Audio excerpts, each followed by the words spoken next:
Bab 56. Menyempurnakan teknik bela diri. Ye Chen mengedarkan persepsi spiritualnya dengan seksama, ia khawatir jika ada jebakan atau makhluk hidup kuno yang mendiami tempat ini dan menganggap sebagai pemiliknya. La melangkah perlahan menyusuri jalan sempit di mana sekelilingnya terdapat batuan stalaktit yang berada di langit-langit gua serta batuan stalagmit yang berada di lantai gua. Udara yang mengandung esensi Qi sangat pekat begitu terasa, seolah-olah Ye Chen ingin selalu berada dalam kondisi murni seperti ini, menyatu dengan alam.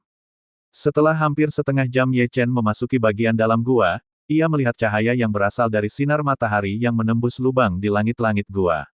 Selain itu Ye Chen mendapati jika dinding di sekitar tempat itu juga seperti cermin, memantulkan cahaya dan berpendar ke seluruh bagian gua itu.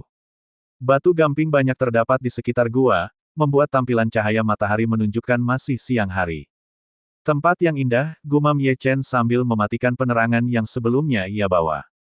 Ye Chen menghirup udara dengan tenang, hingga beberapa kali tarikan napas ia mulai merasakan tubuhnya semakin membaik. Hawa murni yang masuk dalam tubuhnya berubah menjadi Qi yang mengisi energi spiritualnya kembali dengan cepat.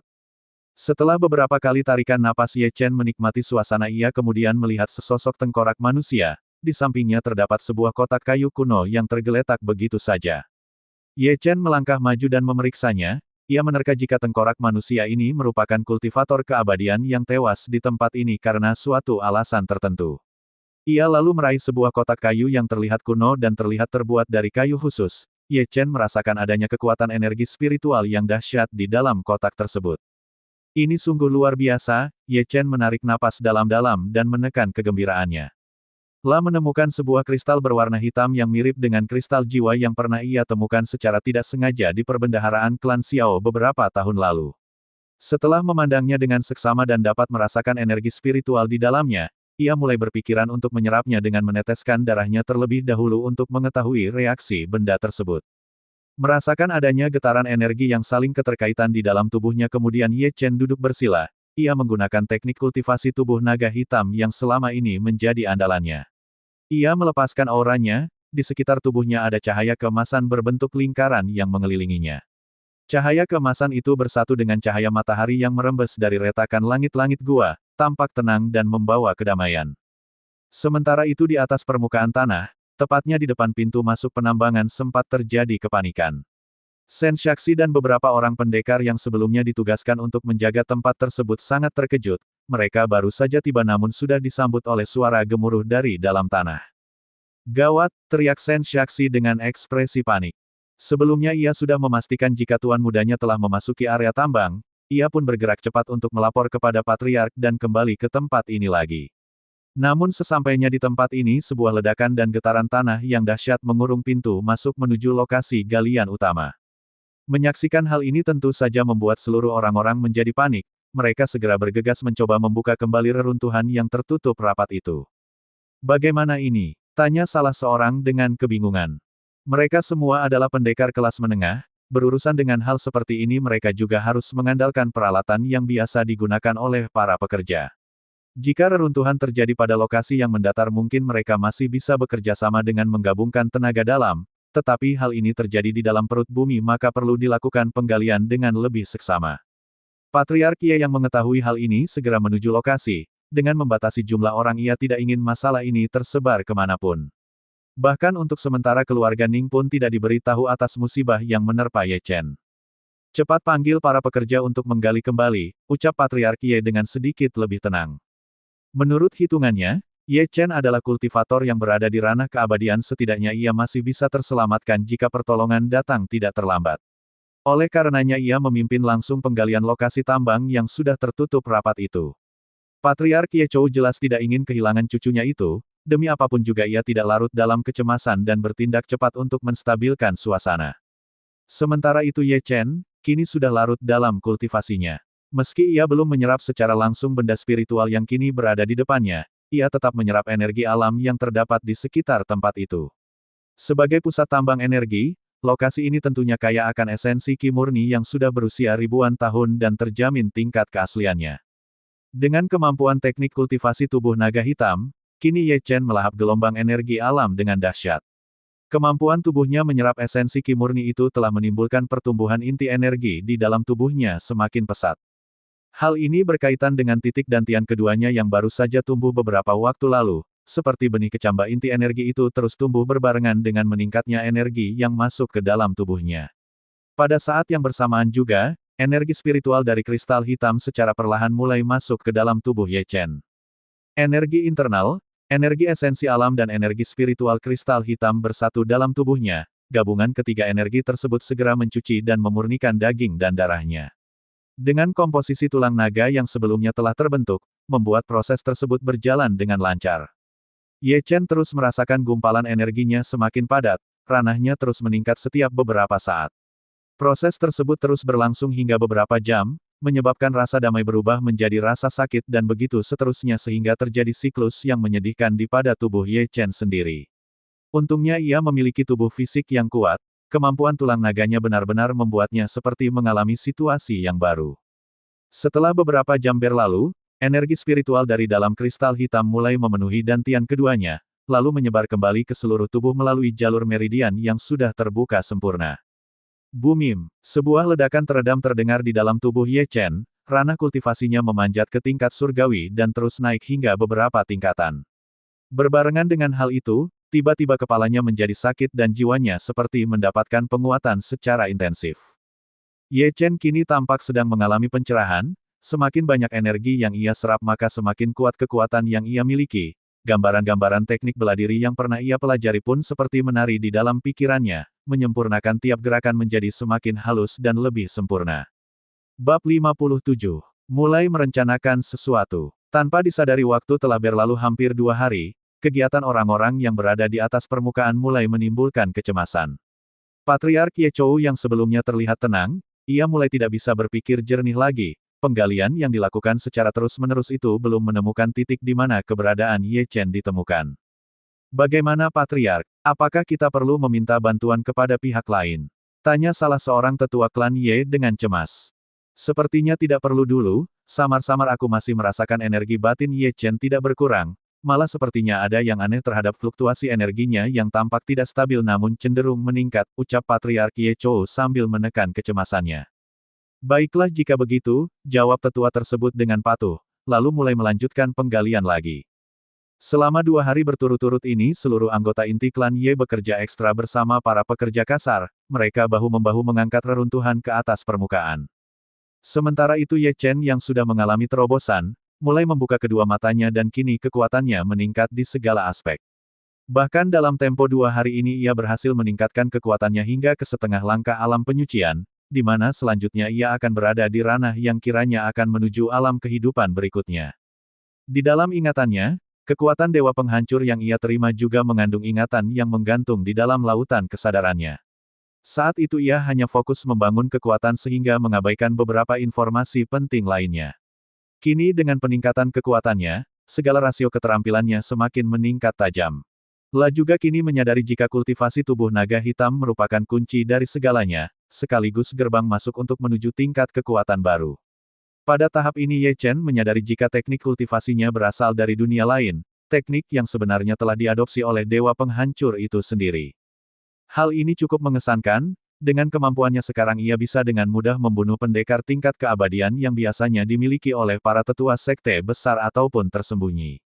Bahkan hanya dengan auranya saja setiap kultivator biasa akan kesulitan bernapas, mereka akan terkunci diam berdiri tanpa bisa melakukan apa-apa sampai kehabisan napas. Namun dengan pencapaiannya kali ini Ye Chen masih tidak berbangga diri, ia menggunakan pedang naga hitam yang bisa berubah menjadi gelang besi lalu mempraktekkan beberapa gerakan tanpa menggunakan tenaga dalam, lalu melakukan kontrol ki dengan sempurna dan bergerak dengan santai seperti tarian hujan, setiap sabetan pedangnya mengandung manifestasi kekuatan energi pedang itu sendiri dan juga kekuatan internal Ye Chen. Akhirnya aku bisa berhasil beberapa langkah maju ke depan, ucap Ye Chen pelan. Setelah mengatakan hal demikian ia memandangi tengkorak kultivator keabadian itu, ada sebuah cincin penyimpanan yang sebelumnya tidak sempat Ye Chen periksa. Kini setelah ia merasakan manfaat yang tidak terkira dari tempat ini maka ia mulai tergerak untuk memeriksa isi dari dalam cincin penyimpanan itu. Ye Chen menyuntikkan energi ki-nya, lalu memeriksa isi dalam cincin penyimpanan tersebut. Di dalamnya Ye Chen mendapatkan beberapa kitab bela diri dan juga sebuah gulungan yang bertuliskan tentang identitas tubuh yang sudah berubah menjadi tulang belulang tersebut. Dia adalah Xiao Zhang, leluhur ketujuh klan Xiao yang sekaligus kultivator keabadian. Ia juga ternyata memiliki seorang istri yang berasal dari klan Ye dan memiliki hubungan yang tidak harmonis dan menyebabkan perpisahan yang berakhir pilu. Xiao Zhang juga merupakan seorang tetua sekte naga hitam di masa lalu, namun karena suatu hal ia memilih bersembunyi di tempat ini untuk menemukan rahasia kristal hitam yang seharusnya ia serap. Namun hingga akhir hidupnya ia tidak bisa menyerapnya dan gagal meraih tingkat ke ranah berikutnya. Ye Chen menyatukan kedua alisnya, membaca secara seksama dan mulai memahami hubungan rumit klan Xiao dan klan Ye di masa lalu. Namun ia masih belum bisa mengerti dari mana asalnya dua kristal hitam yang kini sudah berhasil ia murnikan di dalam tubuhnya. Setelah memahami semuanya dengan baik, Ye Chen bergegas membersihkan diri di mata air yang keluar dari perut bumi itu. Energi spiritual yang murni mengalir dan menyegarkan tubuh Ye Chen menjadi lebih segar. Pada saat ini ia dapat merasakan suara-suara halus yang merambat melalui gelombang udara, bisa dipastikan jika itu adalah pergerakan dari orang-orang yang ingin menyelamatkannya. Sepertinya aku harus segera meninggalkan tempat ini, aku tidak ingin membuat kakek khawatir, gumam Ye Chen.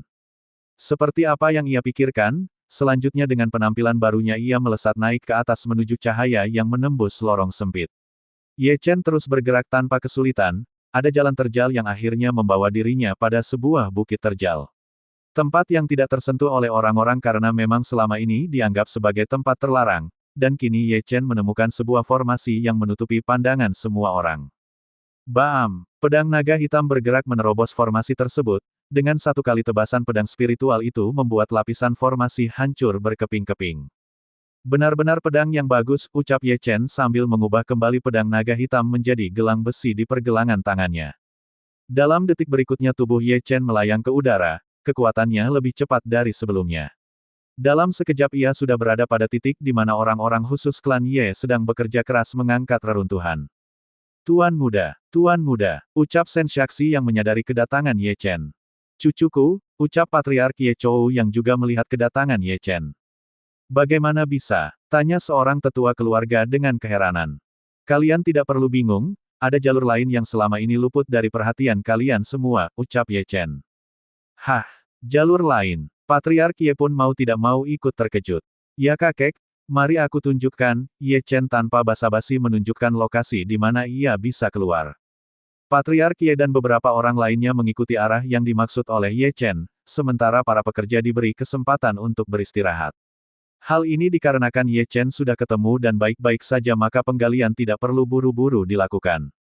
Tidak lama kemudian mereka tiba di tempat yang dimaksud Ye Chen, ada lubang cukup besar yang nyatanya terhubung dengan dasar gua di mana Ye Chen sebelumnya berkultivasi. Ini sungguh luar biasa, sepertinya tempat ini tertutup formasi sehingga sebelumnya tidak pernah terlihat dengan mata telanjang, tebak Patriark Ye Chou. Ya itu benar, sekarang semuanya sudah terbuka dan semua orang bisa melewati jalur ini yang lebih aman dan terdapat kandungan udara yang cukup untuk bertahan hidup, ucap Ye Chen dengan santai. Setelah menyampaikan hal itu Ye Chen dan Shen Shaxi beranjak pamit, Ye Chen memiliki agenda lain yang harus ia selesaikan. Kondisi ibu kota yang tidak baik-baik saja membuatnya resah, tetapi sebelumnya ia juga ingin mengunjungi Sekte Naga Hitam yang memang berada di perbatasan ibu kota Qinghai. Bab 58. Bertandang ke Sekte Naga Hitam. Waktu 1 bulan pun berlalu, sejak Ye Chen kembali maka perubahan kota Xinjiang menjadi semakin kokoh sebagai wilayah pendukung Kekaisaran Ma. Tetapi hal yang berbeda kini terjadi di wilayah pusat ibu kota, kemunculan para kultivator kuat telah membuat kekacauan yang sangat meresahkan dan membuat kondisi menjadi tidak tenang. Belum lagi adanya gerakan-gerakan separatis di berbagai wilayah di luar ibu kota yang diboncengi oleh kelompok Sigua. Hal ini tentu saja membuat Kaisar Ma tidak dapat berbuat banyak dan dalam hal ini juga ia hanya memikirkan Ye Chen yang tak kunjung datang ke ibu kota. Tuan Ye Qiu, apakah sepupu Anda benar-benar tidak tertarik dengan jabatan yang aku berikan? Tanya Kaisar Ma pada suatu pertemuan. Mohon ampun Kaisar, menurut kabar yang hamba terima Ye Chen mengatakan akan mengunjungi istana kekaisaran untuk memberikan jawaban secara langsung, jawab Ye Qiu dengan ekspresi tidak enak. Apakah masih lama? Mengingat kondisi wilayah kekaisaran yang semakin tidak stabil aku khawatir akan terjadi pemberontakan, ucap Kaisar Ma Fan dengan cemas. Seharusnya Ye Chen sebentar lagi akan berangkat, ia juga bukan tipe orang yang ingkar janji, ucap Ye Qiu menenangkan Kaisar Ma. Kaisar Ma Fan menghela napas perlahan, ia memikirkan gejolak yang lebih dari tahun-tahun sebelumnya. Ia juga sudah merekrut dan menambah jumlah pasukan serta persenjataan, membuat pengeluaran istana membengkak. Menaikkan pajak di saat seperti ini bukanlah solusi yang tepat untuk menambah pemasukan, membiarkan hal ini berlama-lama juga membuat istana kekaisaran semakin merugi. Sementara itu Ye Chen kini baru saja selesai berlatih dan memantapkan kekuatannya, terutama setelah mengetahui jika pedang naga hitam memiliki kemampuan menyerap ki. Selama beberapa waktu terakhir juga mengunjungi gua tanah terlarang kembali, mengasah kemampuan dan kekuatan pedang spiritualnya yang jarang ia gunakan tersebut. Tempat tersebut juga kini diberikan pengamanan khusus oleh Patriark Ye, kini anggota keluarga Ye dapat menggunakan tempat tersebut untuk berkultivasi dan menyerap batu energi dengan kemampuan daya serap yang lebih baik dari tempat manapun. Bahkan Shen Shaxi pun mendapatkan hak yang sama, sebagai asisten Ye Chen ia harus memiliki kekuatan yang mumpuni untuk mendampingi seseorang yang luar biasa. Di klan Ye, setelah semuanya sudah berjalan menjadi lebih baik kini Ye Chen mengajak Shen Shaxi untuk mengunjungi ibu kota kekaisaran di kota Qinghai. Namun sesuai rencana, Ye Chen akan terlebih dahulu mengunjungi Sekte Naga Hitam. Ia dan Shen Shaxi menggunakan kuda terbaik di klan Ye, pergi pagi-pagi sekali dengan penuh semangat. Mereka bergerak tanpa henti seolah mengejar matahari, tidak ada yang menghalangi kepergian mereka. Bahkan di klan Ye sendiri akhirnya tidak bisa melarang Ye Chen yang pergi ke ibu kota. Mereka semua bangga dengan patriot keturunan klan mereka. 5 jam kemudian, Ye Chen dan Shen Shaxi tiba di wilayah perbukitan. Mereka muncul di tengahnya, terdapat sebuah gerbang masuk yang berdiri dengan kokoh dan ada patung naga berwarna hitam menghiasi kedua sudutnya. Tuan muda, kita sudah sampai, ucap Shen Shaxi. Ya, Ye Chen mengangguk pelan. Siapa kalian? Tempat ini tidak bisa dimasuki oleh sembarang orang, teriak salah seorang dari mereka. Ye Chen melihat ada 20-an pemuda dengan memakai baju berwarna merah, nampaknya mereka adalah para murid Sekte Naga Hitam yang sedang berjaga. Mereka menatap Ye Chen dan Shen Shaxi dengan tatapan setajam pisau, mereka terlihat waspada dan galak. Memang secara kebetulan hari ini ada turnamen adu bakat antar murid dalam, mereka yang ikut serta adalah murid terbaik yang berasal dari 10 paviliun. Seperti Yan Cheng dari paviliun kelima pun ikut serta, setelah Cao Jiai tewas ia hanya sendiri menjadi ujung tombak paviliun kelima. Bahkan hal yang tak terduga adalah Lin Soang yang merupakan murid pelataran murid luar pun hadir, ia mengajak Qin Yu untuk menyaksikan turnamen yang sudah ia tunggu-tunggu itu, Lah masih berniat mengenalkan seseorang kepada sepupunya tersebut, berharap ada talenta muda yang melebihi Ye Chen. Aku ingin bertemu dengan para tetua sekte kalian, ucap Ye Chen dengan tenang. Memangnya siapa kamu? Apakah kamu layak untuk bertemu dengan tetua kami? Mereka berkata dengan marah, para murid tersebut terlihat kesal setelah mendengar perkataan Ye Chen. Tetapi, Ye Chen mengabaikan mereka. Ia melangkah dengan santai namun langkahnya terlihat sangat aneh. Di gerbang masuk Shen Shaxi tetap bergeming dan memperhatikan situasi dengan lebih seksama. Dalam perjalanan sebelumnya Ye Chen memintanya untuk tidak masuk ke dalam. Para murid penjaga tersebut sangat terkejut, mereka tidak menyangka jika ada orang yang berani menerobos masuk ke Sekte Naga Hitam tanpa permisi. Berhenti, hai, berhenti, teriak salah satu dari mereka, diikuti murid yang lainnya. Semuanya berubah menjadi beringas, mencabut pedang dan mengejar Ye Chen dengan penuh tenaga. Sementara seorang murid berlari lebih cepat dan mendahului murid lainnya untuk segera melaporkan hal ini kepada para tetua. Hari ini sedang ada turnamen di lapangan bela diri, tidak hanya para murid tetapi seluruh tetua dari 10 paviliun pun ikut hadir. Secara pribadi ada semacam pertaruhan di antara tetua, siapapun di antara murid mereka yang menang maka akan diputuskan menjadi penentu pemilihan ketua sekte yang selama ini terpecah menjadi 2 faksi. Jangan biarkan dia memasuki lapangan bela diri. Seorang murid senior terlihat geram, yang lainnya bergegas menghampiri Ye Chen. Merasa perjalanannya terusik, Ye Chen mendengus kesal. Ia mengangkat tangannya ke udara, sebuah telapak tangan raksasa muncul dan menghempaskan seluruh murid tersebut hingga terjungkal. Bam! Hanya dalam sekali hantam mereka jatuh ke tanah, pedang yang mereka banggakan ikut jatuh ke tanah dan terbelah 2. Sementara tubuh mereka sendiri terlihat sangat mengkhawatirkan dengan luka fisik yang sangat serius. RGGH. Mereka mengerang kesakitan tanpa bisa bangkit lagi, membiarkan Ye Chen pergi tanpa bisa mereka cegah lagi. Tidak lama kemudian Ye Chen tiba di depan lapangan bela diri, turnamen yang saat ini sedang berlangsung seketika menjadi terhenti. Kabar seorang penyelundup masuk ke dalam sekte sudah diterima oleh Zheng Zi selaku tetua paviliun ke-6, ia juga yang bertanggung jawab atas penyelenggaraan kegiatan ini. Tatapan seluruh orang tertuju pada Ye Chen, mereka yang berjumlah ribuan itu sangat menyepelekan kehadiran seorang pemuda yang mereka anggap hanya mencari kematian.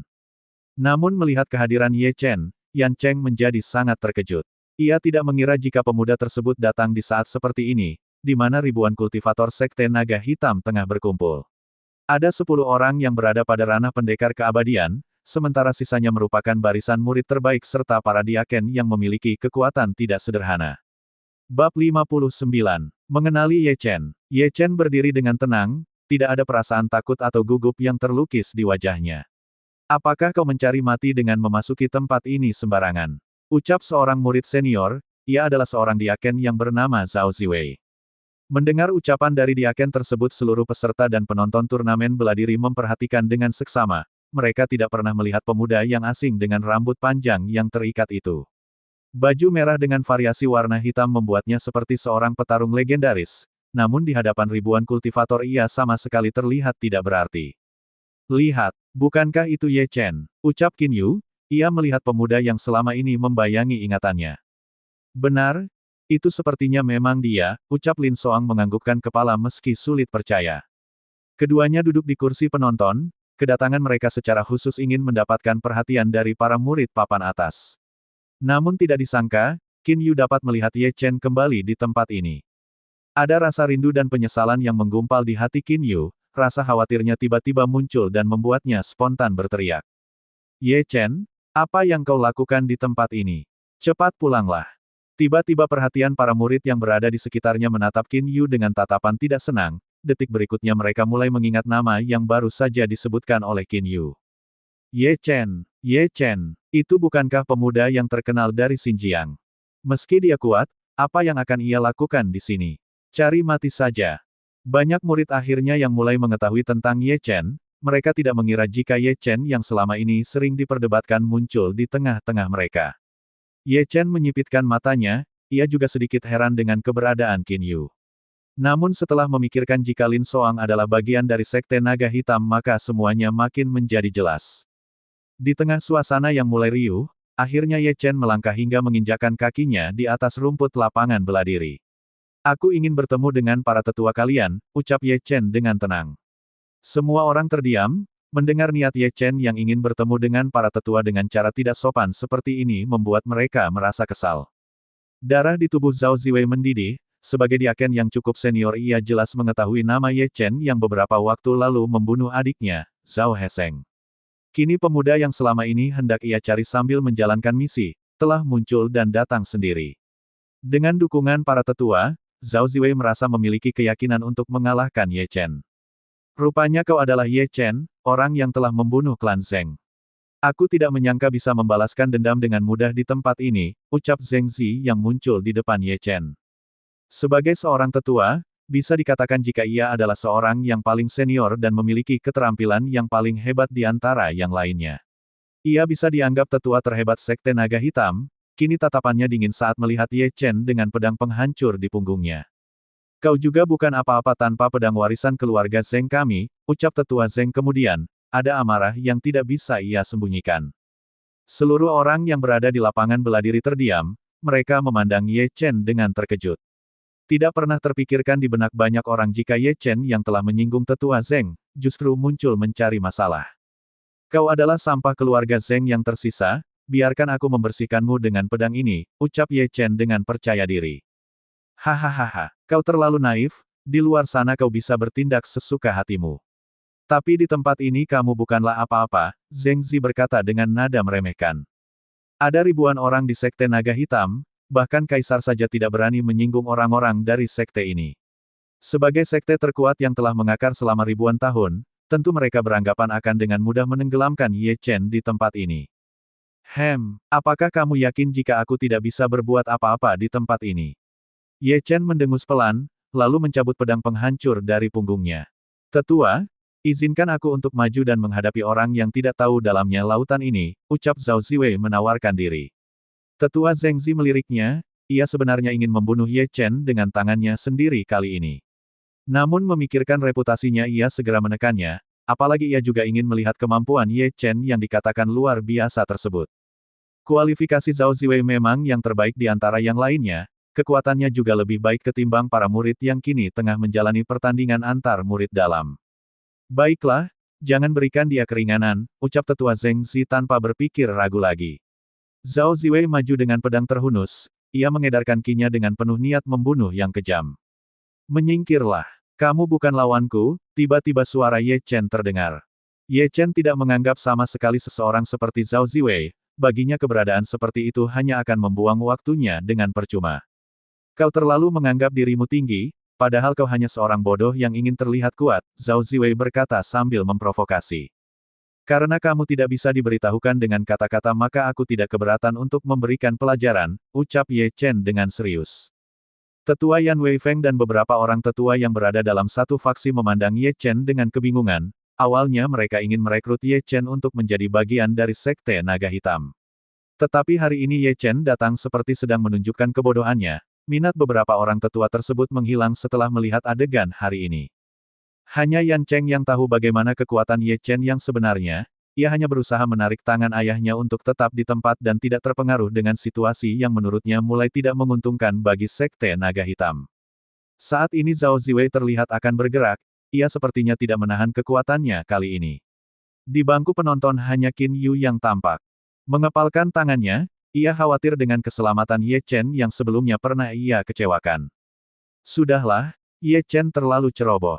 Orang seperti itu memang tidak layak untuk kau cintai, ucap Lin Soang menguatkan sepupunya tersebut. Lah jelas tahu siapa Zhao Ziwei, sebagai diaken yang sudah berada di ranah pendekar bintang tahap akhir ia merupakan manifestasi dari murid senior yang tidak bisa dianggap remeh. Bahkan Lin Soang berpikiran jika bertempur melawan Ye Chen adalah suatu bentuk kehinaan. Lah awalnya yang merasa mulai menyukai Ye Chen kini mulai membencinya kembali, kebodohan Ye Chen lebih terlihat daripada kesombongan yang ia tunjukkan. Bab 60. Menghancurkan inti energi. Sementara itu Ye Chen masih terlihat sangat tenang. Provokasi yang dilakukan oleh lawannya tidak membuat emosinya naik atau turun.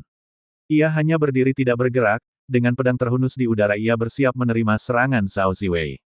Terima kematianmu, pekik Zhao Ziwei yang datang menyerang. Sebagai murid Sekte Naga Hitam, ia menggunakan teknik rahasia Sekte tersebut yaitu jurus bayangan hitam. Terlalu lemah, cibir Ye Chen. Ye Chen bergerak dengan santai, tidak ada fluktuasi energi Qi yang ia keluarkan. Setiap bayangan tubuhnya berpendar dari satu titik ke titik lainnya dengan sangat cepat di mata orang lain. Bahkan dalam penglihatan orang-orang tampak Zhao Ziwei yang sedang dipermainkan seperti tikus yang terperangkap. Apa? Bagaimana ada orang yang bisa begitu mahir menggunakan teknik bayangan hitam? Pertanyaan ini terbersit di benak para tetua, terutama Yan Weifeng. Kini ia baru menyadari alasan putranya yang menyerah di tangan Ye Chen. Ia juga merasa aneh dengan teknik yang dimiliki oleh Ye Chen itu. Ribuan pasang mata pun terkejut melihat pemandangan di lapangan bela diri. Zhao Ziwei menjadi terlihat sangat bodoh di depan banyak orang. Apakah kau tidak bisa bertarung? Ucap Zhao Ziwei dengan kesal. Baiklah jika kau menginginkannya, ucap Ye Chen dengan santai. Setelah perkataannya jatuh, Ye Chen langsung bergerak. Ia mengangkat tinjunya ke udara seolah itu adalah gerakan yang lembut. Namun detik berikutnya terdengar suara keras. Baam, pukulan yang mengandung kekuatan dahsyat mendarat di perut Zhao Ziwei. Kekuatan Ye Chen terkontrol dengan baik saat melayangkan tinjunya. Namun setelahnya ia tidak melihat tubuh Zhao Ziwei lagi. Dalam sepersekian detik tubuh diaken berbakat itu terbang hingga menghantam pilar Sekte Naga Hitam.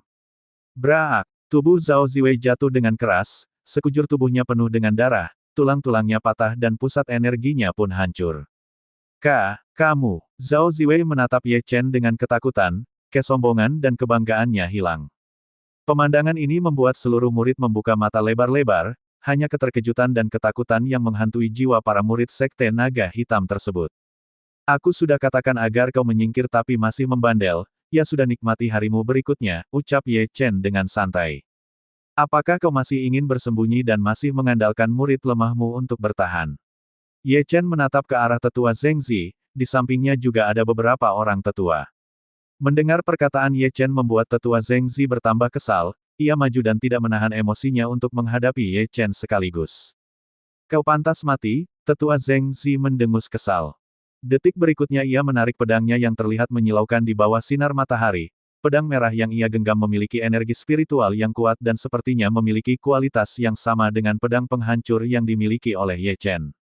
Tetua Zhengzi menguasai jiwa pedang, kekuatan dengan aura membunuh seperti pisau yang tajam menyayat angin hingga seperti terdengar robekan di udara.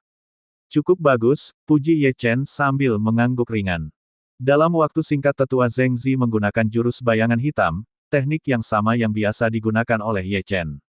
Tetua Zhengzi menggunakan pedangnya untuk menebas Ye Chen hingga beberapa kali tebasan dalam pergerakan langkah yang rumit. Sriting, sriting, sriting. Ye Chen menyambut serangan pedang Tetua Zhengzi dengan santai, gerakan tersebut terlihat lambat dan familiar di mata Ye Chen. Di kehampaan orang-orang hanya mendengarkan dentingan dua pedang saling beradu, seni berpedang yang dimainkan keduanya merupakan jurus-jurus tertinggi Sekte Naga Hitam. Hal ini tentu saja menguatkan kabar yang telah disebarkan oleh Yan Cheng sebelumnya. Kini mereka yakin jika kekalahan Yan Cheng di tangan pemuda tersebut adalah suatu hal yang bisa dimengerti. Kamu, bagaimana bisa mengetahui jurus rahasia sekte kami? Ucap Zhengzi di tengah pertarungan. Selama beberapa jurus ia terlihat kewalahan mengimbangi permainan berpedang yang ditunjukkan oleh lawannya. Seharusnya ini bukanlah jurus yang paling kalian banggakan, berikan aku sebuah pertunjukan. Jika menarik maka kau bisa selamat, namun jika tidak maka aku akan membuat kematianmu lebih cepat, ucap Ye Chen dengan santai, namun ada ancaman yang sangat mengerikan. Dasar sombong, Tetua Zhengzi lalu menghentikan serangannya, ia melihat Ye Chen dengan tatapan kebencian. Detik berikutnya Tetua Zhengzi segera mengeluarkan kuda-kudanya, dengan pedang melambai di udara ia bersiap melakukan serangan terbaiknya. Sementara di lain pihak, Ye Chen tetap tenang menghadapi serangan dari salah seorang tetua tersebut. Ye Chen ingin memperhatikan teknik-teknik yang dimiliki oleh Sekte Naga Hitam, apakah memang benar-benar mirip dengan yang ia dapatkan dari jiwa astral Dewa Penghancur yang sudah ia angkat sebagai guru. Teknik bayangan naga hitam, ucap Tetua Zhengzi. Oh, mulut Ye Chen terbuka, ia juga sedikit terkejut dengan teknik yang digunakan pihak lawan. Ternyata benar-benar sama, gumam Ye Chen di dalam hatinya. Detik berikutnya sebuah cahaya pedang terlihat menakutkan keluar dari pedang Tetua Zhengzi. Seluruh murid bersemangat dan suasana lapangan bela diri bergemuruh. Mereka yakin kali ini Ye Chen tidak akan bisa berlari ataupun selamat dari jurus paling mematikan Sekte Naga Hitam. Di udara, bayangan naga hitam terlihat dari pola serangan yang dilancarkan oleh Tetua Zhengzi. Sabetan pedangnya seolah siap melahap Ye Chen hanya dalam satu gerakan.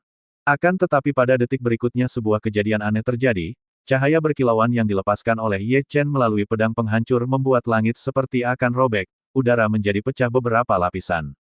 Cahaya pedang yang tampak membentuk naga hitam kini mulai tersayat oleh kekuatan yang dimuntahkan pedang penghancur. Tetua Zhengzi terus memaksimalkan kekuatannya, menghabiskan seluruh tenaganya dalam serangan susulan. Dua energi pedang berkekuatan dahsyat meledak di udara. Tidak peduli seberapa kuat tenaga yang dikeluarkan oleh Tetua Zhengzi sebelumnya, pada akhirnya ia tidak bisa mengimbangi kekuatan sejati yang dimiliki oleh Ye Chen. Jarak keduanya terlalu jauh, membuat wajah Tetua Zhengzi terlihat pucat ketakutan. Cahaya pedang Ye Chen tidak melemah atau memudar, kekuatan dahsyat itu terus bergerak dan membelah tubuh Tetua Zheng hingga menjadi dua bagian. Darah segar berwarna merah pekat mengalir ke tanah, menggenangi rumput hijau lapangan bela diri. Semua orang yang semula bersorak kini terdiam, seorang tetua terhebat telah tewas di tangan seorang pemuda yang kini tampak biasa saja, pedangnya pun kembali ia sarungkan dengan santai seolah tidak terjadi suatu hal yang besar. Qin Yu, maafkan aku. Aku sepertinya benar-benar telah salah menilai selama ini, ucap Lin Soang dengan senyum getir. Qin Yu terdiam, apa yang sudah berlalu tidak pernah bisa ia gapai lagi. Tadinya ia berpikir akan bisa melupakan Ye Chen, tetapi bayangan pria yang pernah mencintainya itu terlalu kuat dan sulit dilupakan begitu saja.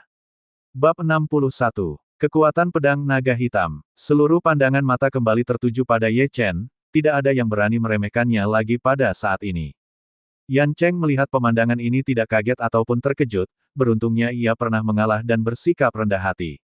Jika tidak maka ia pasti akan mati dengan sangat mengenaskan, membayangkannya saja ia bergidik ngeri. Ye Chen tidak berkata apa-apa, pembawaannya yang kalem baru saja menyembunyikan sisi lain dari dirinya yang telah menghancurkan lawannya dengan mudah. Setiap Ye Chen melihat ke satu titik di antara mereka, maka tak ada satupun yang berani membalas tatapan Ye Chen. Pada saat ini, gelang di pergelangan tangannya bergetar dan bergerak ke depan dan berubah menjadi pedang naga hitam. Di gagangnya ada simbol naga dan berwarna hitam. Dalam sekali gerakan aura gravitasi yang kuat menekan suhu lingkungan hingga membuat para murid Sekte Naga Hitam menjadi tertekan. Yang lebih lemah di antara mereka langsung jatuh pingsan, menatap ke langit dengan penuh kekosongan. Bahkan Qin Yu yang hanya kultivator rendah tidak bisa menahan tekanan itu, di bawah sandaran Lin Soang tubuhnya ambruk tak sadarkan diri. Hanya Lin Soang yang masih bisa bertahan dengan mengerahkan seluruh kekuatan energi spiritualnya. Luar biasa, andai saat itu aku mengenalnya lebih dekat, gumam Lin Soang penuh penyesalan. Sementara itu beberapa orang tetua mengalihkan pandangannya dan memandang ke arah pedang yang berada di tangan Ye Chen dengan penuh minat, ada aura keserakahan yang diperlihatkan oleh para tetua tersebut. Namun Yan Weifeng dan beberapa tetua lainnya mengatupkan gigi, wajah mereka terlihat pucat saat pedang di tangan Ye Chen tiba-tiba mulai bergerak, lalu mengayunkannya pada sebuah bukit. Lebih tepatnya Ye Chen melakukan sabetan pedang ke arah di mana perbendaharaan Sekte Naga Hitam berada. Ye Chen tidak ingin membuang waktu percuma, kedatangannya ke Sekte Naga Hitam untuk membereskan beberapa hal, jadi dia tidak akan menggertak begitu saja tanpa membuat langkah nyata. Apalagi ia merasakan jika pedang naga hitam juga bertambah kuat saat berada di dalam gua tanah terlarang. Sebuah energi pedang yang sangat kuat meraung ganas meluncur dari pedang naga hitam, cahaya berwarna keemasan dan kehitaman itu membentuk bayangan naga hitam yang mencakar langit lalu mendarat di sebuah bukit dan meninggalkan suara ledakan keras. Bumim, tiupan angin yang kuat membawa debu kehancuran beterbangan, menerpa orang-orang yang hadir di lapangan bela diri Sekte Naga Hitam. Mereka berdiri dalam diam dan terlihat seperti orang bodoh, menyaksikan bukit perbendaharaan sekte berubah menjadi debu. Sedetik setelah tebasan pedang itu, hanya suara angin yang terdengar di telinga mereka. Tidak ada yang menyangka jika kekuatan Ye Chen dapat menghancurkan sebuah bukit hanya dalam satu serangan. Menakutkan. Apakah ia masih manusia? Para murid Sekte Naga Hitam gemetar ketakutan, tubuh mereka menggigil tidak karuan. Sementara itu beberapa tetua yang sebelumnya ingin memiliki pedang tersebut segera mengurungkan niatnya. Memikirkan ketajaman pedang tersebut hanya kengerian yang tertulis di wajah tua mereka, tidak dapat dibayangkan jika hal itu mendarat di tubuh mereka. Bukankah itu teknik bayangan naga hitam? Gumam para tetua dengan wajah pucat. Entah berada di tingkat apa Ye Chen, yang jelas adegan di mana teknik tertinggi Sekte Naga Hitam itu diperagakan maka itu benar-benar berada di luar ekspektasi mereka. Ye Chen berjalan menuju tengah lapangan bela diri, ia menatap ke 9 orang tetua. Dengan kekuatannya saat ini ia melangkah dengan santai, pedang naga hitam di tangannya masih mengepulkan asap tipis berwarna keemasan. Aku Ye Chen, secara terbuka menantang kalian semua untuk bertarung dengan diriku, suara Ye Chen terdengar angkuh, seperti kaisar kuno sedang memberikan perintah. Untuk sesaat suasana berubah hening. Mereka semua terdiam, tidak ada yang berani menyambut tantangan Ye Chen. Apalagi setelah tetua Zheng Zi tewas, mereka tentunya tidak ingin mempermalukan diri sendiri. Apalagi mereka dapat merasakan jika Ye Chen sudah berada di tingkat yang berbeda, kekuatan yang ditunjukkan barusan bukanlah seni bela diri atau sihir yang menyilapkan mata. Setelah menunggu beberapa waktu, tidak ada jawaban ataupun reaksi dari seluruh orang-orang Sekte Naga Hitam. Ye Chen menghela napas pelan, tiba-tiba pedang naga hitam berubah menjadi gelang kembali dan itu terjadi di depan semua orang. Menyaksikan hal ini semua tetua yang tersisa 9 orang itu berlutut, lalu diikuti oleh seluruh murid Sekte Naga Hitam yang berjumlah ribuan. Yan Weifeng dan yang lainnya jelas mengetahui, jika pedang yang bisa berubah menjadi gelang tersebut adalah pusaka legenda yang dikabarkan pernah dimiliki oleh pendiri Sekte Naga Hitam, senjata spiritual yang memiliki jiwa dan hanya memilih tuannya yang terpilih. Sepertinya Sekte Naga Hitam kalian tidak seperti yang terdengar selama ini. Kalian terlalu lama berdiam diri dan membiarkan kejahatan berkembang dengan liar. Apa yang aku lakukan barusan anggap sebagai hukuman bagi kalian, di masa depan jika kalian tidak berubah maka jangan salahkan diriku yang menjadi kejam dan meratakan tempat kalian. Perkataan Ye Chen tidak ada yang berani membantahnya, semua orang tertunduk pasrah mengharapkan pengampunan. Ye Chen kemudian seperti berjalan di udara, dalam sekejap tubuhnya sudah berada di depan gerbang masuk menghampiri Sen Shaxi. Ia tidak berlama-lama, di masa depan ia ingin mengunjungi sekte ini lagi setelah berkunjung ke ibu kota. Bagi Ye Chen sendiri ia masih membutuhkan Sekte Naga Hitam, selain menguak rahasia tersembunyi kekuatan sekte tersebut juga masih sangat membantu melawan kelompok si gua. Sementara itu semua orang terkejut melihat Ye Chen pergi, teknik yang baru saja digunakan oleh pemuda itu adalah lagi-lagi teknik rahasia Sekte Naga Hitam, jurus ajaib bayangan hitam. Jurus yang menggabungkan penguasaan hukum ruang dan waktu, melipat jarak dalam sekedip mata. Siapa sebenarnya pemuda itu? Kenapa ia seperti penguasa yang hidup kembali dan menghukum Sekte Naga Hitam kita? Ucap salah seorang tetua dengan kebingungan. Kita harus berbenah, jika tidak maka kita akan hancur dan tidak akan ada lagi Sekte Naga Hitam di masa yang akan datang, sahut tetua yang lainnya. Yan Weifeng, sepertinya kamu harus memimpin untuk sementara. Kita harus jadikan hari ini sebagai pengingat keras bagi Sekte Naga Hitam, ujar tetua lainnya. Ya itu benar, ya, aku setuju. Aku juga. Akhirnya terjadi kesepakatan, mereka semua dalam waktu singkat mengangkat Yan Weifeng untuk menjadi pemimpin atau patriark Sekte Naga Hitam yang selama ini kosong.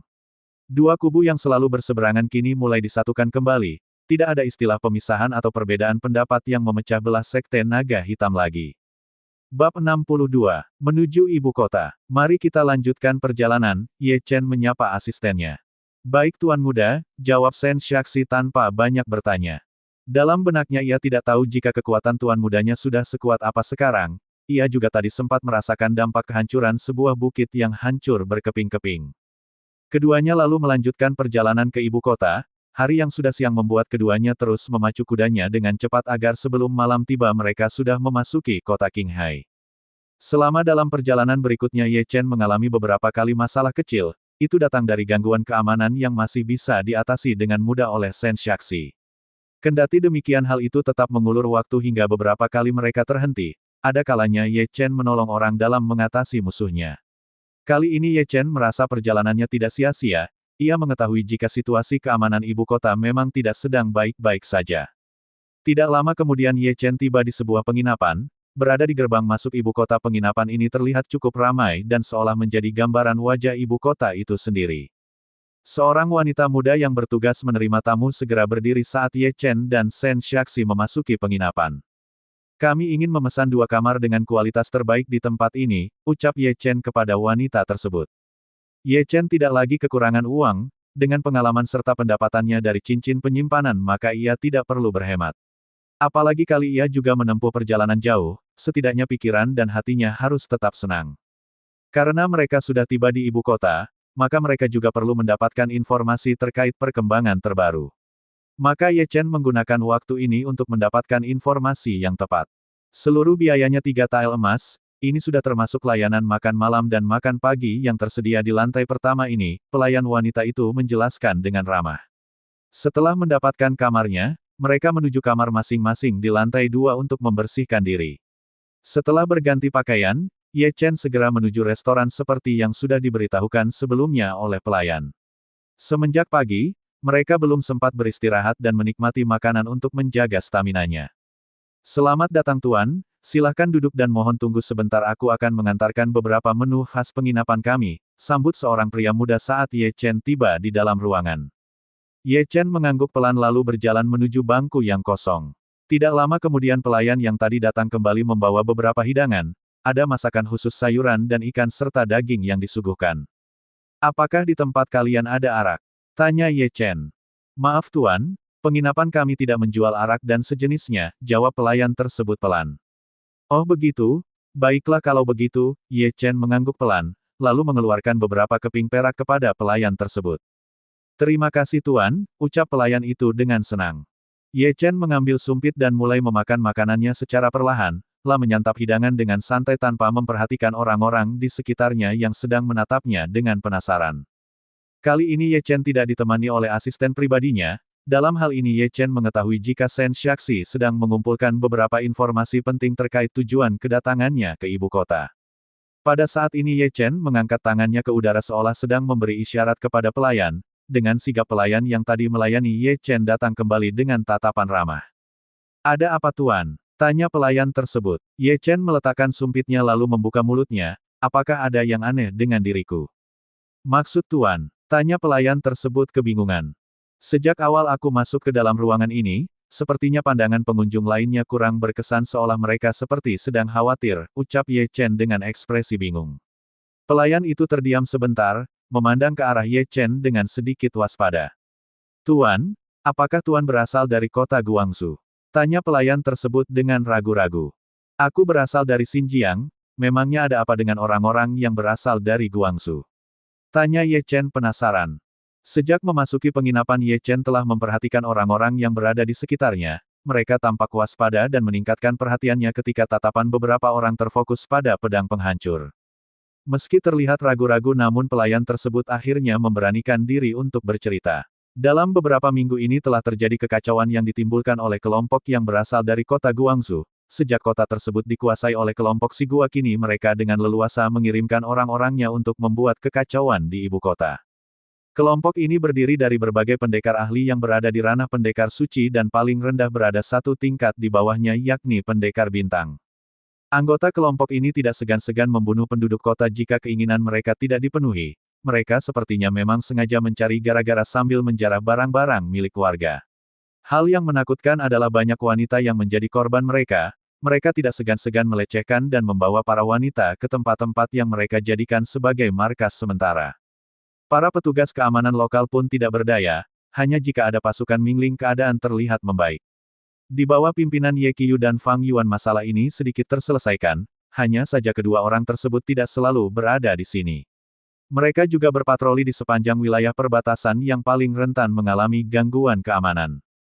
Ye Chen mengernyitkan alisnya, secara keseluruhan ia bisa menebak kondisi ibu kota yang tidak dalam kondisi baik-baik saja setelah mendengar cerita barusan. Namun Ye Chen dapat memahami kesulitan saudara sepupunya yang bernama Ye Qiyu, seseorang yang membuatnya penasaran. Ngomong-ngomong Tuan, bukankah Xinjiang adalah kota yang paling aman? Kami dengar para anggota kelompok Shigua tidak berani menginjakkan kaki mereka karena ada seorang pemuda hebat, seolah tersadar dari ceritanya, pelayan tersebut kembali melihat Ye Chen dengan penasaran. Itu tidak salah, namun aku juga bagian dari wilayah kekaisaran. Sehingga kedatanganku ke ibu kota juga untuk meringankan tugas pasukan keamanan, ucap Ye Chen, ia kembali melanjutkan makannya. Pelayan tersebut mengangguk puas. Meski ia tidak mengetahui sosok yang berada di depannya itu ia memiliki keyakinan jika pemuda tersebut memiliki sedikit kemampuan untuk menjaga keamanan ibu kota. Tidak lama kemudian pelayan tersebut menemui pemilik penginapan untuk memberitahukan tentang Ye Chen. Hal ini tentunya membuat pemilik penginapan tersebut merasa senang atas kunjungan seorang pendekar muda yang menginap di tempatnya. Pada saat berikutnya, Shen Shaxi tiba di dalam restoran. Ia berjalan mendekat dan menghampiri Ye Chen dengan pakaian yang sama seperti sebelumnya. Ini menandakan jika orang itu baru saja melakukan sesuatu di luar penginapan. Bab 63. Bertemu dengan Kaisar. Tuan muda, sapa Shen Shaxi dengan hormat, lalu ia duduk di dekat Ye Chen. Bagaimana situasinya? Tanya Ye Chen langsung. Situasi ibu kota memang sedang kacau, banyak kedatangan orang-orang yang memang sepertinya sengaja disusupkan untuk membuat kekacauan, jawab Shen Shaxi menyampaikan penemuannya. Lantas apa reaksi dari para pejabat pemerintahan? Tanya Ye Chen lagi. Ye Chen jelas menyadari tentang kondisi terakhir, namun ia ingin mengetahui apakah ada keterlibatan dari pejabat kekaisaran yang membelot kepada Kai Qianlong. Menurut informasi tidak ada pihak dari pemerintahan tidak terlibat, kelompok penjahat masuk melalui jalur laut dan perbatasan yang sering terjadi pertempuran terbuka, jawab Shen Shaxi. Ye Chen mengangguk, apa yang disampaikan oleh Shen Shaxi selaras dengan apa yang ia dapatkan dari pelayan tadi. Sehingga Ye Chen benar-benar merasakan jika ia seperti dilahirkan untuk ikut terlibat dalam perjalanan sejarah kekaisaran Ma. Apakah ada petunjuk keberadaan mereka? Tanya Ye Chen lagi. Mereka menggunakan tempat yang berpindah, namun demikian ada tempat yang dicurigai jadi markas mereka, jawab Shen Shaxi dengan hati-hati. Rupanya mereka mulai bergerak secara masif dan terencana, ujar Ye Chen. Tidak lama kemudian Shen Shaxi pun lantas memesan hidangan untuk menemani Ye Chen menikmati suasana malam. Keduanya lalu larut dalam perbincangan yang terkait isu keamanan, dan terlihat beberapa orang pun bertukar ganti memasuki restoran untuk makan malam. Hingga pada akhirnya Ye Chen dan Shen Shaxi selesai menyantap makan malam. Mereka kemudian memasuki kamarnya masing-masing untuk beristirahat, menyiapkan segala sesuatunya dengan baik saat bertemu Kaisar Ma Fan besok. Sementara itu di kota Guangzhou, pada tengah malam di kediaman pribadi Kai Qianlong, suasana tampak tenang dan gelap. Sepasang pria dan wanita tengah bergelut di atas ranjang dengan penuh semangat, sedikit peluh mulai menetes membasahi tubuh mereka. Tuanku, apakah kita akan melakukan serangan ke ibu kota mengingat Ye Chen sudah bergerak ke sana, ucap seorang wanita, dengan wajah tersenyum. Dia adalah Fan Xinyi, wanita yang menjadi kekasih Kai Qianlong. Ia juga bertugas menjadi wakil Kai Qianlong dalam organisasi Shigua. Biarkan saja, apa yang sudah direncanakan biar tetap berjalan seperti sebelumnya, Kai Qianlong berkata, masih dengan santai sambil menikmati tubuh wanitanya itu. Ah, kamu memang selalu bisa diandalkan, Fan Xinyi mendesah, gerakan Kai Qianlong telah membuatnya semakin candu.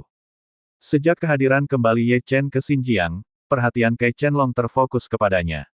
Selama beberapa waktu ia merasa kebosanan, kini hidupnya kembali berwarna dengan kemunculan musuh tangguhnya tersebut. Secara khusus ia memerintahkan anak buahnya untuk tidak mengganggu ketenangan Xinjiang. Hal ini dimaksudkan Kai Qianlong yang merupakan seorang maniak pertempuran tidak ingin dirinya terganggu. Dengan tekanan anak buahnya bisa saja mengganggu ketenangan Ye Chen dalam menghadapinya. Pada keesokan paginya, Ye Chen yang sudah berada di ibu kota kembali melanjutkan perjalanannya untuk menuju istana kekaisaran. Ia dan Shen Shaxi tidak berlama-lama di penginapan, memilih pergi setelah sarapan pagi dengan suasana hati yang lebih tenang. Kali ini Ye Chen menggunakan kereta kuda. Situasi dalam kota yang masih tenang membuat Ye Chen yakin jika pihak istana melalui pasukan Mingling telah bekerja keras. Ye Chen meyakini bahwa tidak mudah untuk menciptakan iklim kedamaian di tengah situasi seperti ini, karena ia sendiri yang pernah merasakan bagaimana kekuatan Kai Qianlong waktu itu. Kali ini Ye Chen belum tahu bagaimana kekuatan musuhnya itu setelah 3 tahun terakhir, apalagi kabar yang ia terima adalah Sekte Pedang Kidal telah menjadi penopang terbesar kekuatan Kai Qianlong pada saat ini. 2 jam kemudian, Ye Chen tiba di depan sebuah bangunan megah yang merupakan istana Kaisar Ma Fan, tempat yang ditujunya. "Selamat pagi Tuan, apakah ada yang bisa saya bantu?" tanya seorang petugas keamanan dengan ramah. Tidak seperti penjaga pada umumnya yang berwajah garang dan terlihat galak, Ye Chen kali ini melihat pemandangan yang berbeda dari seorang pengawal. "Saya Ye Chen dari kota Xinjiang, datang untuk memenuhi undangan Kaisar," ucap Ye Chen menyampaikan maksud kedatangannya. "Apakah Tuan adalah kerabat Tuan Ye Qiu?" tanya penjaga tersebut dengan tidak tenang. "Ya benar," jawab Ye Chen ringan. "Mohon tunggu sebentar, kami akan melapor terlebih dahulu kepada Yang Mulia Kaisar," ucap penjaga tersebut yang kebetulan seorang komandan jaga. Ye Chen mengangguk pelan, ia sedikit heran dengan perlakuan ramah dari penjaga tersebut dalam menerima tamu. Sepertinya penjaga tersebut adalah seseorang yang memiliki loyalitas serta berpendidikan. Beberapa orang penjaga lainnya tampak waspada, tidak seperti yang sebelumnya mereka tampak lebih berhati-hati kepada orang asing yang ingin berkunjung ke istana. Tidak lama kemudian kabar tentang kedatangan Ye Chen telah diterima oleh Kaisar Ma Fan. Ia sengaja meminta Fang Yuan dan juga Ye Qiu selaku komandan pasukan Mingling untuk menjemput Ye Chen. Hanya dalam beberapa saat berikutnya, Ye Chen bertemu dengan kedua orang pimpinan pasukan Mingling tersebut. Hanya saja Ye Chen dan juga Ye Qiu terjadi aksi terdiam dan saling pandang untuk sesaat. "Saat aku melihat ayahmu dulu itu terasa sangat lama sekali, namun kini aku baru melihat bayangan dirinya ada padamu." Ye Qiu melangkah, ia tidak ragu mengidentifikasi seorang pemuda yang baru ia lihatnya. Ye Qiu memeluk hangat Ye Chen, saudara sepupunya yang baru pertama kali ia jumpai selama ini. Ye Qiu benar-benar tidak menyangka jika darah keturunan keluarga Ye bisa menjadi sangat kuat dan kini menjadi harapan Kaisar Ma Fan. "Aku senang akhirnya bisa berjumpa denganmu di ibu kota," jawab Ye Chen dengan hangat. Ia tentu menyadari pria yang memperlakukannya demikian adalah Ye Qiu. Selama beberapa tahun terakhir keluarga Ye bisa semakin kuat dan terkenal juga tidak lepas dari kinerja Ye Qiu yang cemerlang di ibu kota. Setelah beberapa saat keduanya melepaskan diri, lalu bersikap sebagaimana mestinya keturunan bangsawan keluarga besar. Kejadian ini menjadi pusat perhatian para prajurit jaga, untungnya mereka memperlakukan Ye Chen dengan bijak dan tidak mempersulitnya. Jika tidak mereka akan menerima konsekuensinya dari Ye Qiu yang merupakan tokoh penting di lingkungan istana kekaisaran. "Kenalkan, ini adalah Tuan Fang Yuan. Ia adalah salah satu komandan tertinggi pasukan Mingling," ucap Ye Qiu kemudian.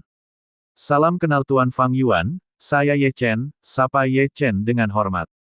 "Tidak perlu sungkan, aku tidak pantas mendapatkan penghormatan dari pendekar luar biasa sepertimu," ucap Fang Yuan dengan tulus. Ye Qiu dan Fang Yuan tidak berlama-lama setelahnya, mereka berjalan bersama Ye Chen seperti 3 serangkai. Shen Shaxi mengikuti di barisan belakang, ia tidak berani berada dekat dengan para pejabat istana kekaisaran yang selama ini dikenal bak dewa perang. Meski banyak orang yang tidak mengenal Ye Chen karena baru pertama kali, namun dalam waktu berikutnya nama Ye Chen beredar luas di istana kekaisaran. Di aula resmi Kaisar, Kaisar Ma Fan sudah tidak sabar menanti kedatangan Ye Chen. Ia turun dari singgasananya dan menyambut pemuda itu dengan penuh ketakjuban. "Selamat datang," sapa Kaisar Ma Fan tanpa ragu. Pemandangan yang tidak lazim ini membuat para pejabat di bawahnya merasa heran, namun setelah tahu jika yang datang adalah sosok pemuda yang dikabarkan akan menjadi panglima perang kekaisaran Ma, dalam sekejap membuat mereka terdiam membatu. Bab 64. Mendekati keluarga Xie Xuanzong. Terima kasih. Terima kasih Yang Mulia Kaisar, ucap Ye Chen dengan hangat. Mengapa tidak mengabari? Setidaknya akan ada pihak yang menjemputmu, Kaisar Ma berkata dengan ramah, lalu membawa Ye Chen untuk duduk di kursi kehormatan tamu Kaisar. Seluruh pejabat istana berdiri, mereka juga memberikan salam kepada Ye Chen dengan sikap hormat. Mereka mengetahui kondisinya, jika pemuda yang masih sepupu Ye Qiu adalah sosok yang selama ini dinantikan oleh Kaisar. Sesaat setelah berbincang santai, Kaisar Ma terus memandang penuh kekaguman pada pemuda yang seumuran dengan putri bungsunya tersebut. Kaisar Ma sudah mengetahui latar belakang Ye Chen yang hidup dan berjuang sendiri menghadapi tekanan yang luar biasa, tetapi saat melihatnya langsung ia melihat pembawaan Ye Chen yang sangat tenang seperti lautan luas tanpa ombak. Bagaimana dengan posisi yang aku tawarkan padamu? Tanya Kaisar Ma di tengah perbincangan. Situasi aula kekaisaran yang biasanya tegang beberapa waktu ini, sekarang tampak mencair dengan sikap Kaisar Ma yang tidak lagi tegang. Mohon maaf Yang Mulia Kaisar, saya tidak bisa menerima posisi itu. Saya masih ingin mencari pengalaman dengan bertualang, kendati begitu saya tetap akan berpartisipasi dalam memberantas kelompok pengacau keamanan di seluruh wilayah kekaisaran, ucap Ye Chen menolak dengan halus. Kaisar Ma sedikit kecewa, apa yang ia harapkan tidak berjalan sebagaimana mestinya. Namun pada akhirnya ia harus puas dengan sikap patriotik yang ditunjukkan oleh Ye Chen. Baiklah jika begitu, meski kau menolaknya namun secara khusus Istana Kekaisaran memberikan wewenang kepadamu untuk memberikan perintah dan menggerakkan pasukan istana kapan saja dan di mana saja kamu inginkan, ucap Kaisar Ma Fan sambil mengeluarkan sebuah token berwarna emas kepada Ye Chen. Karena situasi sedang kacau, maka tunjukkan saja token itu kepada pihak pasukan keamanan atau kepada pejabat pemerintahan selama kamu dalam menjalankan aksi di seluruh wilayah kekaisaran, lanjut Kaisar Ma. Baiklah, terima kasih Kaisar, ucap Ye Chen dengan hormat. Ye Chen tidak bisa menolak token pemberian Kaisar Ma, pada akhirnya ia juga berpikiran jika di masa depan ia akan banyak bersinggungan dengan tokoh-tokoh penting. Untuk menghindari kesalahpahaman, hal tersebut masih dapat dianggap membantu sehingga ia tidak kesulitan dalam menjalankan aksinya.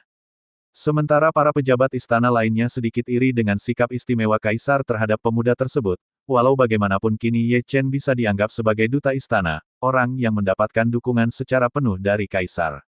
Sebaiknya kamu tinggal di istana, supaya kami bisa memberikan pelayanan yang terbaik, Kaisar Ma Fan berusaha untuk membuat Ye Chen tinggal. Terima kasih Yang Mulia. Selama beberapa waktu ke depan saya akan tinggal di luar istana saja. Tidak baik bagi tulang-tulang kasarku untuk tetap tinggal di tempat yang nyaman seperti ini, Ye Chen berkata dengan senyum canggung. Saya akan mencari tempat tinggal sementara di sekitar istana saja, lagi pula akan terlihat mencolok jika saya tinggal di istana, ucap Ye Chen kemudian. Bagaimana cara menghubungimu? Tanya Kaisar dengan sedikit kehilangan ketenangannya. Di sini akan ada orang kepercayaanku, biarkan ia yang akan menjadi penghubung sekaligus membantu pihak kekaisaran dalam bidang keamanan, ujar Ye Chen dengan santai, ia menunjuk Shen Xiaxi untuk tetap berada di istana. Shen Xiaxi dilahirkan dan dibesarkan di keluarga Ye, jadi Ye Chen tidak ragu dengan loyalitasnya yang sebetulnya ia harapkan bisa membantu Ye Qiu di pasukan Mingling. Sekaligus Ye Chen ingin memberikan promosi kepada asistennya tersebut, sementara dirinya sendiri masih ingin berkelana di ibu kota. Adapun informasi yang lengkap ia bisa menerimanya dari Shen Xiaxi, apalagi dengan pengaruh pasukan khusus Mingling maka berbagai informasi akan mudah tersaji. Tidak masalah jika begitu, aku menghargai keputusanmu, ucap Kaisar Ma Fan kemudian. Bagi Kaisar, dengan adanya Ye Chen yang bertualang di ibu kota kekaisaran maka hal itu sudah membuktikan keseriusan dirinya. Ia tidak terlena dengan iming-iming jabatan dan fasilitas mewah, melainkan lebih memilih jalannya sendiri. Menyaksikan hal ini, Kaisar Ma Fan jadi semakin kagum dengan kepribadian Ye Chen tersebut. Terima kasih Yang Mulia Kaisar, jika demikian saya mohon pamit, ucap Ye Chen dengan hormat. Ya, baiklah. Jangan sungkan untuk berkunjung ke istana. Mulai sekarang kamu adalah bagian dari istana Kaisar, Kaisar Ma berkata dengan serius, ia sangat senang dengan kedatangan Ye Chen. Terima kasih Yang Mulia, ucap Ye Chen sekali lagi sebelum ia pergi meninggalkan aula pertemuan. Ye Chen diantar oleh Ye Qiu, sementara Shen Xiaxi masih bertahan di ruang pertemuan untuk menerima pengaturan dari Kaisar terkait tempat tinggal dan statusnya di istana. Dalam hatinya ia sangat bersyukur, tidak pernah terbersit di dalam imajinasinya jika ia bisa menginjakkan kaki ke istana. Bahkan tampak Kaisar Ma begitu sopan memperlakukan dirinya sebagai tamu, ia hanyalah seorang pelayan bagi Ye Chen tetapi sikap kaisar dan jajarannya begitu baik terhadap dirinya. Sementara tentang tuan mudanya, ia sudah mengetahui apa yang akan direncanakannya. Di restoran rumah makan tadi malam, secara khusus mereka sudah membuat rencana. Ye Chen akan mengunjungi keluarga Xie dan kemungkinan besar akan menyewa tempat tinggal di sekitarnya. Ye Chen ingin menyembunyikan identitasnya, ia ingin lebih leluasa bergerak menghalau perkembangan kelompok pengacau keamanan. Ia juga ingin melihat Xie Molan dan adiknya yang bernama Xie Biun. Keduanya sedikit memiliki kesan, meski sebelumnya ia pernah meninggalkan mereka namun pada akhirnya Ye Chen tetap ingin menjumpai Xie Molan dengan beberapa alasan. Apa rencanamu setelah ini? Tanya Ye Qiu. Aku akan berkunjung ke keluarga Xie, apakah kamu mengetahui sedikit tentang mereka? Jawab Ye Chen. Seharusnya itu adalah keluarga yang cukup terkenal, kepala keluarga mereka Xie Xuanzong adalah orang yang berbudi luhur. Ia menjadi simbol perlawanan bagi warganya untuk melawan kelompok Sigua, jawab Ye Qiu dengan pengetahuan yang ia miliki. Ternyata masih ada rakyat yang peduli terhadap keadaan seperti sekarang ini, ucap Ye Chen dengan sedikit kagum. Xie Xuanzong yang dimaksud tentunya adalah ayah dari Xie Molan, ia juga mendirikan perguruan seni bela diri guna melatih warga penduduk untuk menjaga diri dan melakukan perlawanan terhadap kekejaman kelompok Sigua yang sudah direncanakan dengan matang. Aku akan memberikan informasi kepada orang kepercayaanmu. Bahkan aku juga akan mengizinkan Shen Shaxi menjadi bagian dari pasukan Mingling, ujar Ye Qiu kemudian. Maaf merepotkanmu, sepertinya aku harus pergi sekarang. Ye Chen sudah cukup puas terhadap sikap Ye Qiu yang memperhatikan orang kepercayaannya. Setelah keluar dari istana, Ye Chen segera bergegas keluar. Ia tidak mau lama-lama dan ia juga yakin jika kehadiran dirinya sudah diketahui oleh pihak lawan.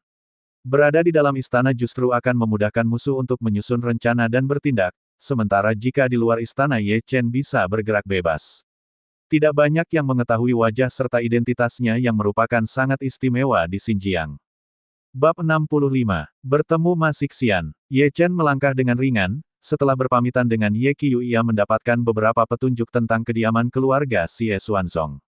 Meski ia tidak menyampaikan dengan detail kedatangannya berkunjung ke kediaman keluarga Xie, namun Ye Qiu juga tidak mengorek lebih dalam kehidupan pribadi Ye Chen. Matahari belum berada di puncaknya saatnya Ye Chen meninggalkan istana kekaisaran, saat ini meski sudah memasuki musim panas cuaca terasa tidak terlalu panas karena posisi kota Qinghai berada di dekat pegunungan tinggi. Saat Ye Chen berjalan, ia mendengar suara langkah kuda dengan hentakan yang keras di atas tanah. Saat menoleh ke belakang, itu adalah rombongan kereta mewah yang sepertinya membawa pejabat atau keluarga besar ibu kota. Hai minggir, apakah kamu ingin mencari mati tidak mau minggir dari jalan? Ucap seorang pemuda dengan angkuh, ia memimpin barisan pasukan. Ye Chen tampak cuek, ia tidak terlalu mendengarkan ucapan pemuda yang sedang terburu-buru tersebut. Ia ke tepi dan membiarkan rombongan itu berlalu melewatinya, ia mengikuti penduduk lainnya dan Ye Chen juga tidak ingin membuat keributan yang tidak perlu. Jika bukan orang yang berasal dari kelompok Sigua maka ia tidak akan terlalu memikirkannya. Seorang wanita yang begitu cantik menatap Ye Chen dari dalam kereta, untuk beberapa saat mata Ye Chen pun beradu dengan mata indah wanita tersebut yang memancarkan keindahan. Tuan Putri, apakah kamu mengenalinya?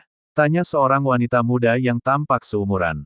Tidak, aku tidak pernah melihatnya sebelumnya. Jika dilihat dari sikapnya, seharusnya ia baru pertama kali ke ibu kota, jawab Putri Ma Sixian kepada bawahan sekaligus sahabatnya. Pantas saja ia berani menatapmu. Jika kita tidak sedang terburu-buru maka aku sudah mencolok bola matanya, ucap Wang Xiaoli menahan kekesalannya. Sudahlah, biarkan saja. Lagi pula dia memang sepertinya tidak tahu siapa kita, ucap Ma Sixian dengan santai. Ma Sixian merupakan putri bungsu Kaisar Ma Fan, kali ini ia baru saja keluar dari kediamannya untuk menuju alun-alun kota Qinghai. Ada pertunjukan perekrutan komandan pasukan yang berasal dari berbagai wilayah ibu kota. Untuk menghilangkan kebosanan ia bergegas menuju alun-alun, berharap ada hiburan yang dapat menyenangkan dirinya. Kehadirannya juga sekaligus untuk bertaruh kepada kedua kakaknya yang sudah mendahului, oleh karenanya ia bergerak cepat menuju alun-alun kota. Dari kejauhan Ye Chen hanya tersenyum tipis, ia juga dapat melihat pesona wanita yang sangat cantik tersebut. Wanita yang sepintas terlihat dari balik tirai tipis menimbulkan kesan yang cukup berarti di hati Ye Chen. Siapa wanita itu? Gumam Ye Chen penasaran. Hai, kenapa kau diam saja? Tidak menghormati Tuan Putri saat melintas, ucap seorang warga mengingatkan Ye Chen. Tuan Putri, tanya Ye Chen tanpa sadar. Jangan katakan jika kau orang yang baru menginjakkan kaki ke ibu kota. Tanya orang itu sambil mengerutkan 3 garis di dahinya. Ya betul, jadi mohon maaf jika ini adalah kunjungan pertama saya ke istana, ucap Ye Chen dengan jujur. Oh pantas saja, di kemudian hari bersikaplah dengan bijak kepada Putri Masixian, ujar orang itu sambil berlalu pergi. Oh, seperti itu, gumam Ye Chen sedikit menganggukkan kepalanya. Ye Chen kemudian melanjutkan perjalanannya. Jarak kediaman keluarga Xie yang tidak terlalu jauh membuatnya merasa lebih nyaman dengan berjalan kaki, juga bisa lebih mudah bersosialisasi dengan lingkungan barunya di ibu kota. Bab 66. Sedikit kekacauan. Sekitar setengah jam kemudian Ye Chen tiba di sebuah kediaman dengan halaman yang cukup luas, bisa dikatakan jika bangunan tempat tinggal tersebut memiliki sebuah bangunan utama dan beberapa bangunan pendukung. Sebelumnya Ye Chen bertanya pada beberapa orang mengenai petunjuk ke arah kediaman keluarga Xie. Pada saat ini di kediaman keluarga Xie tampak seorang anak lelaki yang tidak asing tengah berdiri memegang pedang pendek, di sebelahnya Xie Molan tampak serius memandang ke arah 3 orang pengunjung yang datang dengan maksud tidak baik. Ketiga pendekar tersebut terlihat kejam, pandangannya dingin ke arah Xie Molan dan adiknya. Dari kejauhan Ye Chen memandang ke arah 3 pendekar yang menggunakan pakaian berwarna kehitaman, ada lambang khusus di pakaian mereka yang menandakan jika ketiganya berasal dari kelompok yang sama. Apa yang kalian inginkan? Tanya Xie Molan dengan penuh kewaspadaan. Kami ingin membunuh kalian dan membubarkan perguruan bela diri yang didirikan oleh Xie Xuanzong, kata salah satu dari mereka. Oh, ternyata kalian berasal dari kelompok Si Gua, ucap Xie Molan dengan hati-hati. Tidak peduli dari mana kami berasal, katakan saja di mana Xie Xuanzong. Tanya yang lainnya dengan kesal. Ayah kami sedang tidak ada di tempat, sebaiknya kalian pergi, ucap Xie Biun dengan sikap tegasnya. Hahaha, dasar anak kecil, sepertinya kamu ditakdirkan untuk mati terlebih dahulu, kata seorang pendekar dengan nada meremehkan. Mereka adalah orang-orang dari kelompok Si Gua yang dibiarkan berkeliaran memburu Xie Xuanzong, pendiri perguruan seni bela diri yang bersifat lokal dalam melatih warga penduduk untuk menjaga diri dan melakukan perlawanan terhadap kekejaman kelompok Si Gua. Matilah, teriak salah satu dari mereka dengan dingin lalu menghunus pedangnya. Tunggu, Ye Chen melangkah maju. Ia sangat membenci kelompok orang yang bertindak semena-mena, apalagi barusan Ye Chen mendengarkan percakapan yang baru saja terjadi. Namun secara kebetulan Ye Chen tidak menduga jika bertemu dengan kelompok Si Gua pada kesempatan seperti ini. Kamu siapa? Apakah kamu berasal dari kelompok perguruan bela diri juga? Tanya seorang pria yang sebelumnya hendak menyerang Xie Biun. Kau bisa menanyakan hal itu kepada Raja Neraka, jawab Ye Chen entengnya. Sementara itu Xie Molan melihat kedatangan Ye Chen terdiam terpaku, ia tidak dapat berkata-kata hingga membiarkan rangkaian peristiwa mengalir begitu saja. Hanya Xie Biun, adik lelakinya yang tidak bisa menahan kegembiraannya. Ia hampir saja berteriak memanggil nama Ye Chen yang sebelumnya ia sangat idolakan dalam kemampuannya memahami ilmu berpedang. Kurang ajar, teriak lelaki tersebut sambil menghunuskan pedang ke arah Ye Chen, bergerak dengan cepat dan hendak menebaskan pedangnya dengan satu tebasan, dengan segenap kekuatannya ia melakukan serangan tunggal. Tetapi detik berikutnya, sebuah kekuatan tak kasat mata menyapu lelaki tersebut dengan keras dan menghempaskan tubuhnya ke tanah. Saat menyentuh tanah, sudah tidak ada lagi tanda kehidupan yang nampak. Kedua orang rekannya memandang dengan tidak percaya, ia tidak menyangka jika di keluarga Xie ada pendekar muda yang tidak terdeteksi sebelumnya. Siapa kamu? Tanya seorang pria dengan ekspresi wajah pucat. Ye Chen memandang ke arah mereka berdua lalu berkata dengan dingin, bukankah aku sudah bilang, kalian bisa bertanya langsung kepada Raja Neraka. Selepas mengatakan hal demikian tubuh Ye Chen tiba-tiba menghilang, lalu muncul di depan kedua pendekar tersebut dengan senyum dingin. Keduanya baru menyadari jika pihak lawan bukanlah keberadaan yang bisa mereka hadapi, sambil memikirkan hal itu keduanya hendak pergi untuk menyelamatkan diri. Namun sayangnya reaksi mereka sangat terlambat, kedua tangan Ye Chen sudah meraih leher keduanya dan mengangkatnya hingga 1 meter dari atas tanah. Keduanya merupakan kultivator yang berada di ranah pendekar bintang, namun di bawah kekuatan Ye Chen keduanya tidak bisa bergerak sama sekali dan merasakan jika kekuatannya tidak bisa digunakan sama sekali. Semakin keras mereka meronta, hanya mempercepat tubuhnya kehilangan oksigen untuk bernapas. Tanpa menunggu waktu lebih lama, Ye Chen menambahkan sedikit kekuatannya dan hanya terdengar bunyi renyah di tengah keterkejutan Xie Molan. Kraak! Keduanya langsung terkulai jatuh ke tanah, tidak bergerak seperti ayam mati. Kuharap kedatanganku tidak terlambat, ucap Ye Chen kemudian. Namun, Si Emolan tampak cuek meski di dalam hatinya ia merasa senang ia tidak begitu saja menunjukkan kebahagiaannya.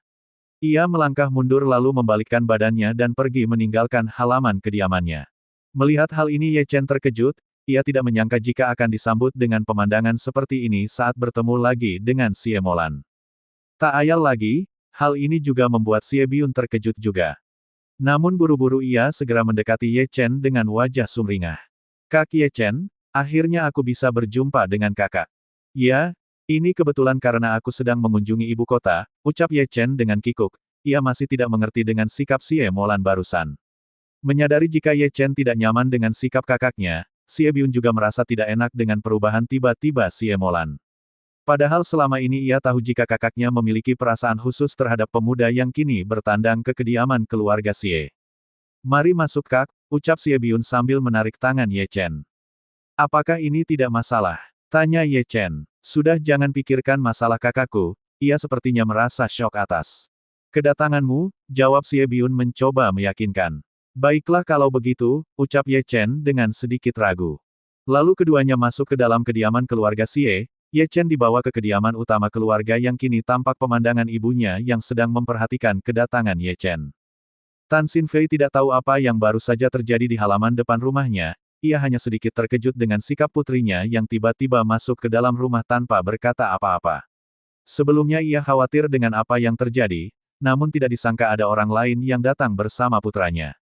"Ibu," teriak Xie Biun dengan penuh semangat, rasa khawatirnya telah hilang sejak Ye Chen datang. "Ini adalah Ye Chen, Kak Ye Chen adalah orang yang waktu itu menyelamatkan aku dan kakak saat di kota Dongwu," ucap Xie Biun kemudian. "Ye Chen," gumam Tan Xin Fei dalam hati, namun kini ia mulai mengerti tentang apa yang baru saja terjadi terhadap putrinya. Sementara itu beberapa orang yang sebelumnya bersembunyi di kejauhan kini muncul, mereka yang sebelumnya sangat takut dengan kedatangan pembuat onar kini menghampiri halaman keluarga Xie setelah melihat ketiganya tewas. Mereka tanpa ragu datang untuk membereskan ketiga mayat yang berada di atas tanah tersebut. Bab 67. Keengganan Xie Molan. Di ruang tengah kediaman keluarga Xie, kini Ye Chen sudah duduk di atas kursi tamu. Ia diterima dengan baik oleh Tan Xin Fei selaku ibu dari Xie Molan dan Xie Biun.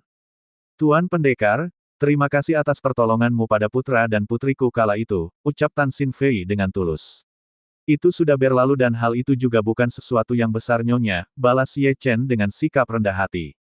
"Tidak, justru hal itu sangat penting bagi kami. Sebelumnya aku dan suamiku ingin mengunjungi Xinjiang untuk mencarimu dan berterima kasih secara pribadi. Namun kami mohon maaf, situasi ibu kota yang sedang kacau membuat rencana itu tertunda," Tan Xin Fei berkata dengan nada sedikit menahan malu. "Tidak apa-apa nyonya, saya sangat memahami hal tersebut. Lagi pula kedatangan saya ke ibu kota juga terkait hal tersebut," kata Ye Chen. "Apakah kakak akan bergabung dengan pasukan Mingling?" tanya Xie Biun dengan penuh semangat. Sudah menjadi rahasia umum jika pihak Istana Kekaisaran sedang melakukan perekrutan anggota pasukan, mereka terdiri dari dua jenis pasukan yakni tingkat prajurit serta perwira menengah. Pertikaian dan pembunuhan yang ditujukan kepada pasukan Istana Kekaisaran, benar-benar membuat keadaan ibu kota menjadi tidak stabil dalam kurun waktu dekat ini. Oleh karenanya, tidak heran jika ayah Xie Molan yang bernama Xie Xuanzong mendirikan perguruan beladiri kecil untuk merekrut para anak-anak dan pemuda. Mereka berlatih beladiri tidak untuk berperang, tetapi cukup untuk menjaga diri mereka sendiri serta anggota keluarga mereka masing-masing. "Bisa dikatakan seperti itu," jawab Ye Chen menyikapi pertanyaan dari Xie Biun. Sementara Xie Molan mendengar percakapan semua orang yang berada di ruang tamu dengan perasaan berdebar tak karuan. Satu sisi ia merasa senang dengan kedatangan Ye Chen yang tidak pernah terpikirkan olehnya, namun di sisi lain ia merasa sebal dengan tindakan Ye Chen yang meninggalkan dirinya begitu saja saat di penginapan. Sebagai seorang wanita ia mulanya senang dengan sikap Ye Chen yang terlihat menyenangkan, namun pada akhirnya ia harus menelan kekecewaan di saat ia mulai berharap. Apalagi selama beberapa waktu terakhir ia sedang berusaha keras untuk melupakan pemuda tersebut, tetapi kini ia muncul seperti angin yang berhembus menyentuh daun telinga. "Jika demikian, sebaiknya Tuan Pendekar tinggal di sini saja terlebih dahulu sambil menunggu proses perekrutan prajurit Istana Kekaisaran," ucap Tan Xin Fei menawarkan tempat tinggal kepada Ye Chen. "Apakah tidak merepotkan? Atau bisakah saya menyewa tempat saja?" tanya Ye Chen dengan rasa sungkan. "Lah memang membutuhkan tempat tinggal selama di ibu kota, salah satu tujuannya ke kediaman keluarga Xie juga berhubungan dengan keinginannya untuk mencari tempat tinggal dalam menjalankan rencananya. Tentu saja tidak, kebetulan ada tempat yang sudah lama tidak ditempati. Selain itu, Tuan Pendekar juga bisa menjadi pelatih di perguruan bela diri yang kami miliki, ucap Tan Xin Fei dengan tulus.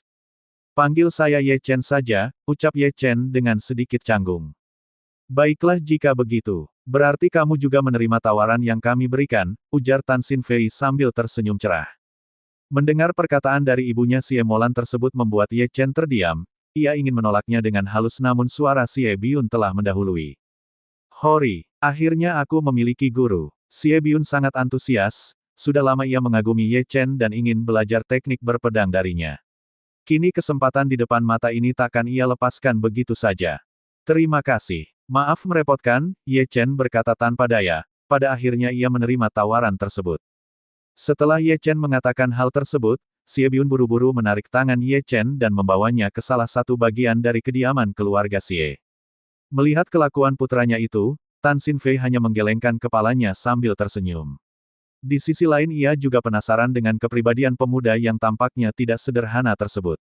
Ibu, kenapa ia dibiarkan tinggal di sini? Ucap Xie Molan yang baru saja muncul. Sepertinya dia pemuda yang baik, akan sangat disayangkan jika orang seperti itu pergi begitu saja. Lagi pula ayahmu juga akan menyalahkan ibu jika ia tahu akan hal ini, ucap Tan Xin Fei sambil menatap putrinya tersebut dengan lembut.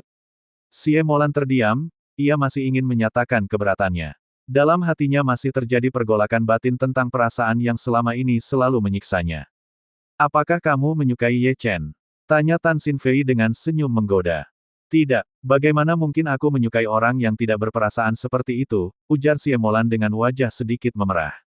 Hahaha, kalian anak muda memang benar memiliki cara yang unik, Tan Xin Fei berkata sambil mengusap kepala putrinya, lalu berlalu pergi keluar ruangan.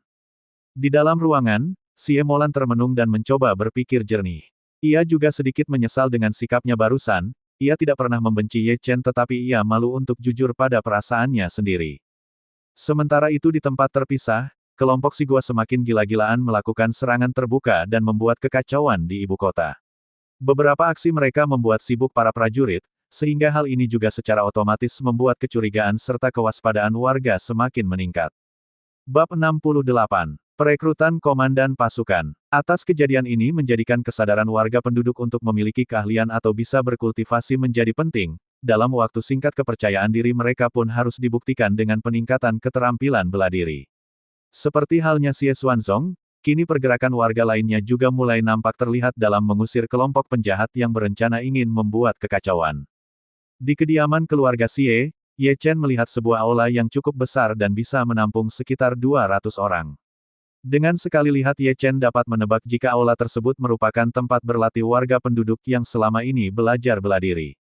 Kak Ye Chen, itu adalah tempat berlatih kami, ada sekitar 100 lebih yang setiap pagi berlatih bela diri di bawah bimbingan ayahku, ucap Xie Biun menunjukkan tempat berlatih.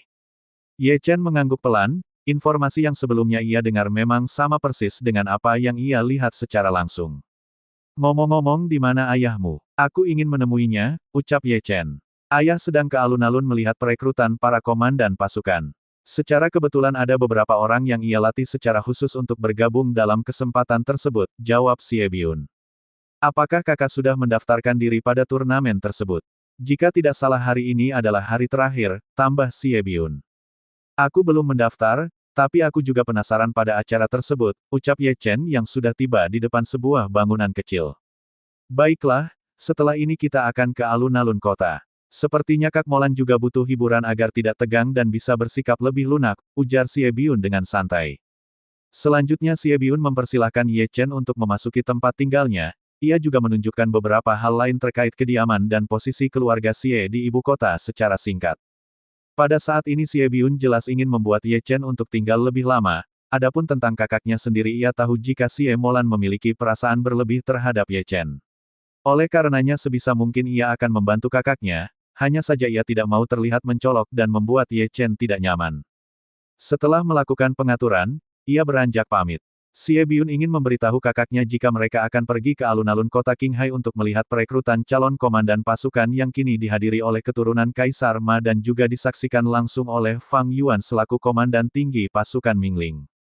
Ye Chen cukup puas dengan pengaturan keluarga Xie, rumah yang akan ditinggali olehnya cukup nyaman dan terlihat sangat terawat. Selain kamar tidur yang cukup luas, rumah tersebut juga memiliki sirkulasi udara yang bagus dan cukup nyaman bagi Ye Chen untuk bermeditasi di malam hari. Setelah beberapa saat kemudian, Xie Biun sudah tiba bersama kakaknya untuk mengajak Ye Chen pergi menuju alun-alun. "Kak Ye Chen, mari kita berangkat," ajak Xie Biun dengan penuh semangat. Melihat kedatangan kakak beradik itu, Ye Chen tersenyum hangat meski nampak senyum dingin terpancar dari wajah cantik Xie Molan. "Iya baiklah," jawab Ye Chen singkat. Ketiganya naik kereta kuda keluarga Xie, kereta kuda yang sama dengan yang Ye Chen naiki saat perjalanan dari kota Dongwu. "Apa yang terjadi padamu? Apakah masalah pernikahan masih belum selesai mengganggumu?" tanya Ye Chen kepada Xie Molan saat di dalam kereta kuda. "Tidak ada hubungannya dengan itu," jawab Xie Molan dengan ketus. "Lalu kenapa sikapmu terlihat tidak begitu nyaman?" tanya Ye Chen lagi. "Apa yang menjadi urusanku sebaiknya kau tidak perlu banyak tahu," Xie Molan berkata dengan dingin. Pergolakan di dalam hatinya senantiasa bergemuruh jika itu tentang Ye Chen. Bahkan saat bersamanya ia ingin marah dan menumpahkan kekesalannya. Tapi ada rasa rindu saat ia jauh, membuat batin Xie Molan benar-benar tersiksa dengan perasaan yang berkembang liar tersebut. Xie Biun hanya menghela napas melihat perubahan kakaknya, padahal dalam kesempatan kali ini ia ingin memberi ruang kepada keduanya agar bisa menjadi lebih akrab seperti yang terjadi saat pertama kali mereka bertemu. Xie Biun juga pada dasarnya tidak terlalu memikirkan urusan pribadi kakaknya, tetapi Ye Chen adalah orang yang ia harapkan untuk melatihnya menjadi seorang pendekar pedang yang handal. Tidak lama kemudian mereka tiba di alun-alun kota Qinghai yang saat ini tengah ramai dengan suara-suara pekikan yang penuh semangat. Pertandingan untuk seleksi calon komandan pasukan telah dimulai, menandakan pendaftaran peserta sudah ditutup. Di tengah alun-alun ada panggung yang besar, didesain khusus untuk acara besar seperti saat ini. Di dekat panggung tersebut ada tribun khusus yang kini ditempati oleh para petinggi istana kekaisaran. Ada 3 orang dengan 2 wanita dan 1 pria yang terlihat duduk di sana dengan penjagaan yang ketat. Ye Chen melihat ke arah wanita yang tidak asing baginya, Putri Ma Sixian yang cantik dan anggun yang sebelumnya sempat bertatap pandang beberapa saat lalu. Di samping Ma Sixian terlihat seorang pemuda yang terlihat lebih tua darinya. Dari pakaian dan harismanya Ye Chen dapat menilai jika dia adalah Pangeran Ma Weijun. Di sisi lainnya, seorang wanita yang tidak kalah cantiknya dengan Putri Ma Sixian tampak serius memperhatikan jalannya pertandingan. Dengan pakaian yang agak panas membuat siapapun lelaki akan tergoda, apalagi Ye Chen dapat melihat jika wanita tersebut memiliki lekukan tubuh yang pas pada tiap titik pandang. Dia adalah Ma Suxin, putri pertama Kaisar Ma yang selama ini dikabarkan sedang mencari jodoh, bahkan kali ini ia juga sedang bertaruh dengan kedua adiknya. Dalam kompetisi perekrutan komandan pasukan, jika peserta yang ia jagokan lolos dengan kualifikasi terbaik maka akan dijadikan calon suami. Ketiga keturunan Kaisar Ma tersebut tentu memiliki pertaruhan yang berbeda, terutama Ma Sixian yang akan mendapatkan beberapa manfaat dari kedua kakaknya jika ia memenangkan pertaruhan tersebut. Ada 3 kandidat calon pemenang yang merupakan pegangan masing-masing. Wu Shaochong dipilih oleh Pangeran Ma Weijun, Jiang Haofeng dijagokan oleh Putri Ma Suxin, serta Zhao Chenji menjadi pilihan Putri Ma Sixian. "Kak, lihat, itu ayah," ucap Xie Biun yang dari semula melihat sekeliling. "Mari kita hampiri," ucap Xie Molan. Ketiganya lantas menuju salah satu sudut panggung bela diri, ada tempat khusus bagi para perwakilan kontestan yang ikut serta dalam ajang tersebut. Sementara para penonton berjarak cukup jauh dari tribun peserta, sehingga pada saat ini keberadaan Ye Chen juga tengah diperhatikan oleh Putri Ma Sixian yang secara tidak sengaja memandang ke arah salah satu sisi panggung bela diri. "Salam ayah," sapa Xie Molan kepada ayahnya, diikuti oleh adiknya dan juga Ye Chen. "Siapa pemuda ini?" tanya Xie Xuanzong ketika melihat Ye Chen. "Ini Kak Ye Chen, orang yang pernah menyelamatkan aku dan Kak Molan," Xie Biun memperkenalkan Ye Chen dengan suara sedikit keras. Suasana yang riuh membuat percakapan mereka tidak begitu leluasa, apalagi kekuatan kultivasi Xie Biun saat ini hanyalah pendekar perunggu yang masih berada di tingkat dasar. "Terima kasih Tuan Pendekar," ucap Xie Xuanzong sambil mengepalkan kedua tangannya ke depan dada. "Panggil saya Ye Chen saja, kebetulan itu hanyalah hal sepele," ucap Ye Chen dengan merendah. Sementara itu seorang pemuda yang merupakan seorang kontestan sedikit mencibir setelah mendengar perkataan Ye Chen. Dia adalah Zhao Chenji yang juga menjadi andalan putri Ma Sixian dalam pertandingan kali ini. Setelah rencana pernikahan Xie Molan gagal, Zhao Chenji adalah pria yang paling bersemangat mendekati Xie Molan. Bahkan dalam pertandingan kali ini ia ingin membuktikan kepada Xie Molan dan juga ayahnya jika ia adalah talenta berbakat yang layak menjadi pendamping Xie Molan di masa depan. Ayah, mulai sekarang Kak Ye Chen akan tinggal bersama kita. Ibu juga sudah memberikan pengaturan, dan kebetulan tadi juga ada pengacau yang ingin membuat gara-gara di kediaman keluarga kita. Untungnya ada Kak Ye Chen, sehingga kekacauan itu buru-buru dibereskan, ucap Xie Biun dengan semangat. Benarkah? Lagi-lagi keluargaku berhutang budi padamu, ucap Xie Xuanzong kepada Ye Chen. Ia berterima kasih dengan tulus. Ye Chen hanya mengangguk pelan, ia menyadari ada perasaan tidak nyaman dari seorang pemuda lainnya yang kini tengah memandanginya. Di atas panggung tengah berlangsung pertandingan antara Wu Shaochong dengan peserta lainnya, namun dengan kemampuannya ia berhasil menang dengan mudah hanya dalam beberapa gerakan. Pertandingan semacam ini juga tidak banyak pesertanya, berbeda dengan perekrutan prajurit biasa yang hanya menunjukkan beberapa keahlian saja. Sementara untuk menjadi seorang komandan pasukan, setidaknya ia harus memiliki ranah kultivasi pendekar bintang yang sangat langka meskipun di ibu kota. Bahkan usia dari ketiga kontestan terbaik saja sudah berada di atas 30 tahun. Sementara itu di tempat yang berbeda, Sekte Naga Hitam mulai melakukan pembenahan terkait sikapnya yang selama ini menutup diri kini menjadi lebih terbuka dan ikut berperan aktif dalam menjaga keamanan. Di dalam sekte, misi yang paling banyak dicantumkan dengan kontribusi poin tertinggi adalah mencari dan menumpas para penjahat yang berasal dari kelompok si gua. Ketua sekte yang baru Yan Weifeng menjalankan apa yang telah disampaikan oleh Ye Chen sebelumnya. Para tetua dan seluruh murid pun menyambut hal tersebut dengan gegap gempita karena apa yang disampaikan oleh Ye Chen pada akhirnya bertujuan untuk menjaga dan melindungi perdamaian. Mereka semua ingin menebus kesalahan mereka selama ini yang tidak peduli dengan keadaan masyarakat. Menganggap keberadaan Sekte Naga Hitam menjadi tersembunyi ternyata keliru dan karena hal ini pula bisa dianggap sebagai pembiaran kelompok si gua berkembang pesat. Alun-alun kota Qinghai. Di sisi lain, Xie Molan memperhatikan aura permusuhan yang digaungkan oleh Zhao Chenji terhadap Ye Chen. Meskipun ia tidak setangguh Ye Chen, Xie Molan ingin memanfaatkan kesempatan ini untuk membuat Ye Chen cemburu dan melihat reaksinya. Kak Chenji, penampilanmu sangat mengagumkan. Sepertinya kakak akan berhasil menjadi juara pada pertandingan kali ini, ucap Xie Molan. Iya. Menghampiri Zhao Chenji memberi semangat. Terima kasih. Terima kasih, aku berjanji tidak akan mengecewakanmu, ucap Zhao Chenji dengan penuh semangat. Zhao Chenji tidak mengira jika wanita yang ia sukai akan datang dan memberikan semangat kepadanya. Pada saat ini tiba-tiba semangatnya naik berkali lipat hanya dalam satu kalimat percakapan yang disampaikan oleh Xie Molan kepadanya. Ye Chen menyipitkan matanya, ia merasakan tindakan Xie Molan agak lebih hangat kepada orang lain. Meski tidak mempengaruhi suasana hati Ye Chen, ia tahu jika Xie Molan berhak memilih siapapun di antara lelaki yang menurutnya layak. Apalagi Xie Molan pernah berkeluh kesah tentang kisah perjodohannya, oleh karenanya Ye Chen beranggapan jika lelaki yang tampangnya lebih dewasa darinya itu adalah pilihan Xie Molan yang selama ini. Ye Chen juga dapat merasakan kekuatan Zhao Chenji adalah yang terkuat dari seluruh peserta yang ada. Jadi apa yang baru saja diucapkan oleh Xie Molan memang tidak berlebihan. Hanya saja wajah Xie Biun terlihat tidak begitu suka dengan kedekatan kakaknya dengan Zhao Chenji yang merupakan seorang mentor di perguruan bela diri yang dikelola oleh ayahnya. Menurut pandangan Xie Biun, Zhao Chenji terlalu sombong dan tidak banyak membantunya dalam mewujudkan harapannya. Zhao Chenji terlalu pelit dalam berbagi teknik jurus berpedang, ia hanya mengajarkan teknik dasar kepada Xie Biun dan anggota perguruan lainnya. Meski dengan Ye Chen ia belum mendapatkan pelajaran apapun, tetapi intuisinya mengatakan jika Ye Chen adalah pemuda yang baik dan memiliki prinsip pendekar berpedang yang selama ini sangat diidamkan oleh Xie Biun. Zhao Chenji. Zhao Chenji. Pada saat ini terdengar suara keras meneriakkan nama Zhao Chenji, menandakan jika dirinya akan maju ke putaran berikutnya.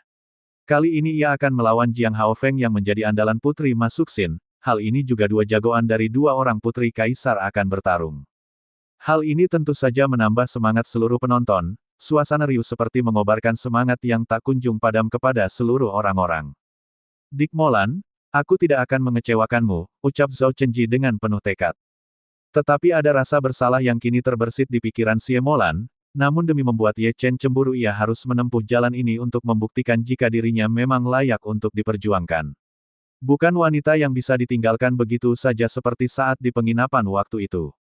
Ye Chen bergeming, ia sama sekali tidak memperhatikan sikap kepuraan Xie Molan yang ingin menjadikan hal ini sebagai momentum merebut perhatiannya. Ye Chen tidak lagi seperti dulu, ia pernah dikecewakan oleh Qin Yu selaku cinta pertamanya saat ia kehilangan ingatan. Padahal saat itu Ye Chen sudah beranggapan jika Qin Yu adalah cinta sejatinya, wanita yang bisa mencintai dirinya saat ia dalam kondisi yang berbeda. Kedatangan Ye Chen ke ibu kota juga bukan karena urusan perasaan, apalagi sebelumnya ia juga banyak belajar dari Ning Si wanita yang hendak dijodohkan oleh ayahnya kepada dirinya. Hal itu juga yang membuat Ye Chen menarik diri dari hal-hal yang membagongkan dalam percintaan. Di dalam dirinya mengalir darah ayahnya, ada juga kasih sayang seorang ibu yang selalu menjaga dan mengasihinya. Jadi Ye Chen tidak sedang dalam suasana yang kekurangan kasih sayang maupun kekurangan semangat dalam hidupnya. Bab 69. Zhao Chenji vs Jiang Haofeng. Di atas panggung kini Zhao Chenji dan Jiang Haofeng saling berhadapan. Keduanya tampak serius dan berharap banyak dari hasil akhir pertandingan, terutama Jiang Haofeng yang mendapat peluang menjadi calon suami putri Mas Suxin yang sedang bertaruh kepada saudaranya yang lain. Saat keduanya saling berhadapan, alun-alun kota Qinghai yang sangat luas itu semakin padat dipenuhi warga yang semakin bertambah banyak seiring menjelang akhir pertandingan penentuan. Mereka sangat penasaran dengan kedua sosok yang selama ini cukup terkenal di ibu kota, apalagi kini kedua orang tersebut juga menjadi bahan pertaruhan di antara para keturunan langsung Kaisar Ma. Di sudut panggung, tampak Xie Molan yang sedang berdiri memperhatikan pertarungan kedua pendekar bintang tersebut. Sementara hatinya masih memikirkan Ye Chen dan berharap jika Ye Chen akan melakukan sesuatu atau bertindak untuk melawan Zhao Chenji di arena pertandingan demi dirinya. Wus, wus. Di atas arena tiba-tiba dua keindahan muncul di tengah panggung yang didahului oleh suara hembusan angin. Mas Xian dan Mas Suxin yang merupakan dua keanggunan istana kekaisaran muncul memanjakan mata seluruh orang yang berada di sekitaran alun-alun kota Qinghai.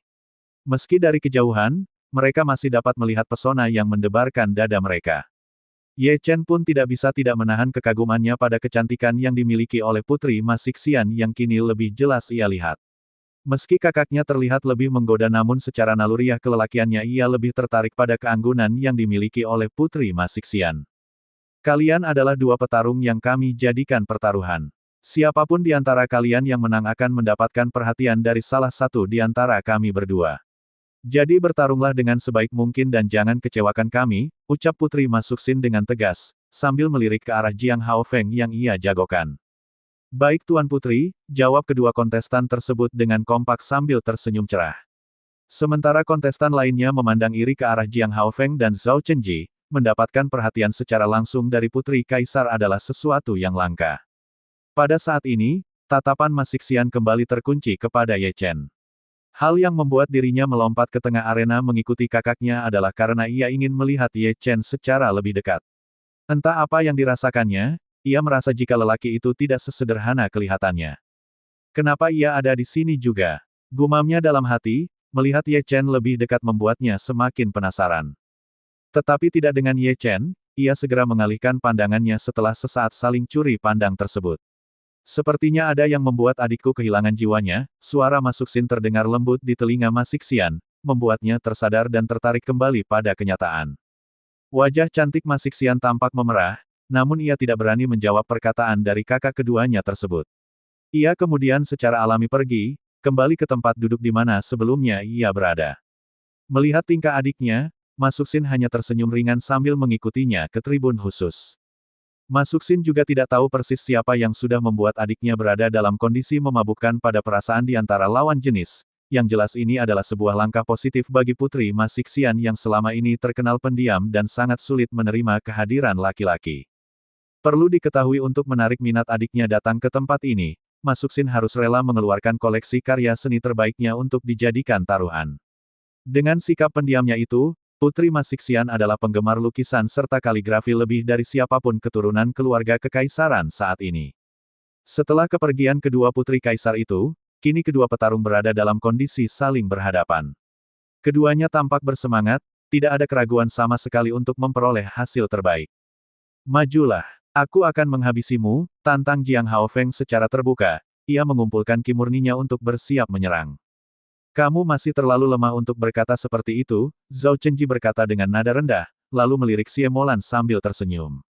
Setelah berkata demikian ia mengeluarkan pedangnya, menyalurkan tenaga dalamnya dengan maksimal serta mengubah energi ki dalam pikirannya. Pada saat bersamaan, Jiang Haofeng juga mengeluarkan pedangnya dan menebas ke arah Zhao Chenji dengan sangat cepat. Ding, ding, ding, ding. Suara tabrakan benda logam memekakkan telinga, keduanya menggunakan jenis senjata yang sama dan membuat Zhao Chenji seperti terkurung dengan teknik yang dilancarkan oleh Jiang Haofeng. Gerakan Jiang Haofeng sangat cepat dan membuat para penonton tercengang, pedang panjang di tangan Jiang Haofeng bergerak seperti sesuatu yang tidak dapat disesuaikan oleh tubuh manusia pada umumnya. Selama tebasan berlangsung, Zhao Chenji hanya bisa bertahan. Namun setelah serangkaian serangan, sudut mulut Zhao Chenji terangkat dengan seringai dingin. Gerakanmu terbilang cepat, namun teknik yang kau pergunakan terlalu sederhana dan mudah untuk dipatahkan. Setelah berkata demikian, Zhao Chenji kemudian bergerak ke samping dan memutar pergelangan tangannya untuk melakukan serangan balik. Dengan gaya yang sederhana ia melakukan sebuah serangan tunggal dan itu membawa kekuatan yang sangat dahsyat.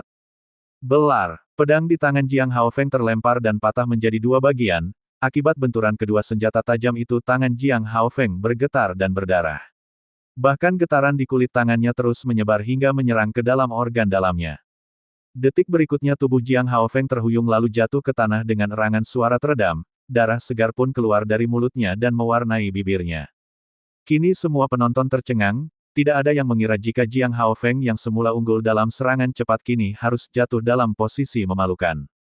Dia terlalu kuat, gumam Jiang Haofeng sambil membelalakkan matanya dengan ekspresi wajah pucat. Jiang Haofeng merasa heran dengan kemampuan yang dimiliki oleh Zhao Chenji, padahal mereka berada pada tingkatan yang sama.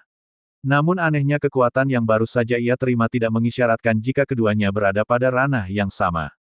Apakah kau sudah menerobos ke ranah pendekar suci? Tanya Jiang Haofeng penasaran. Hahaha, akhirnya kau tahu juga sekarang, ucap Zhao Chenji sambil tertawa mencibir. Bagaimana mungkin? Ucap Jiang Haofeng dengan nada putus asa. Apakah kau menyerah atau mau melanjutkan pertandingan? Ucap Zhao Chenji penuh percaya diri, ia menatap lawannya dengan perasaan jumawa.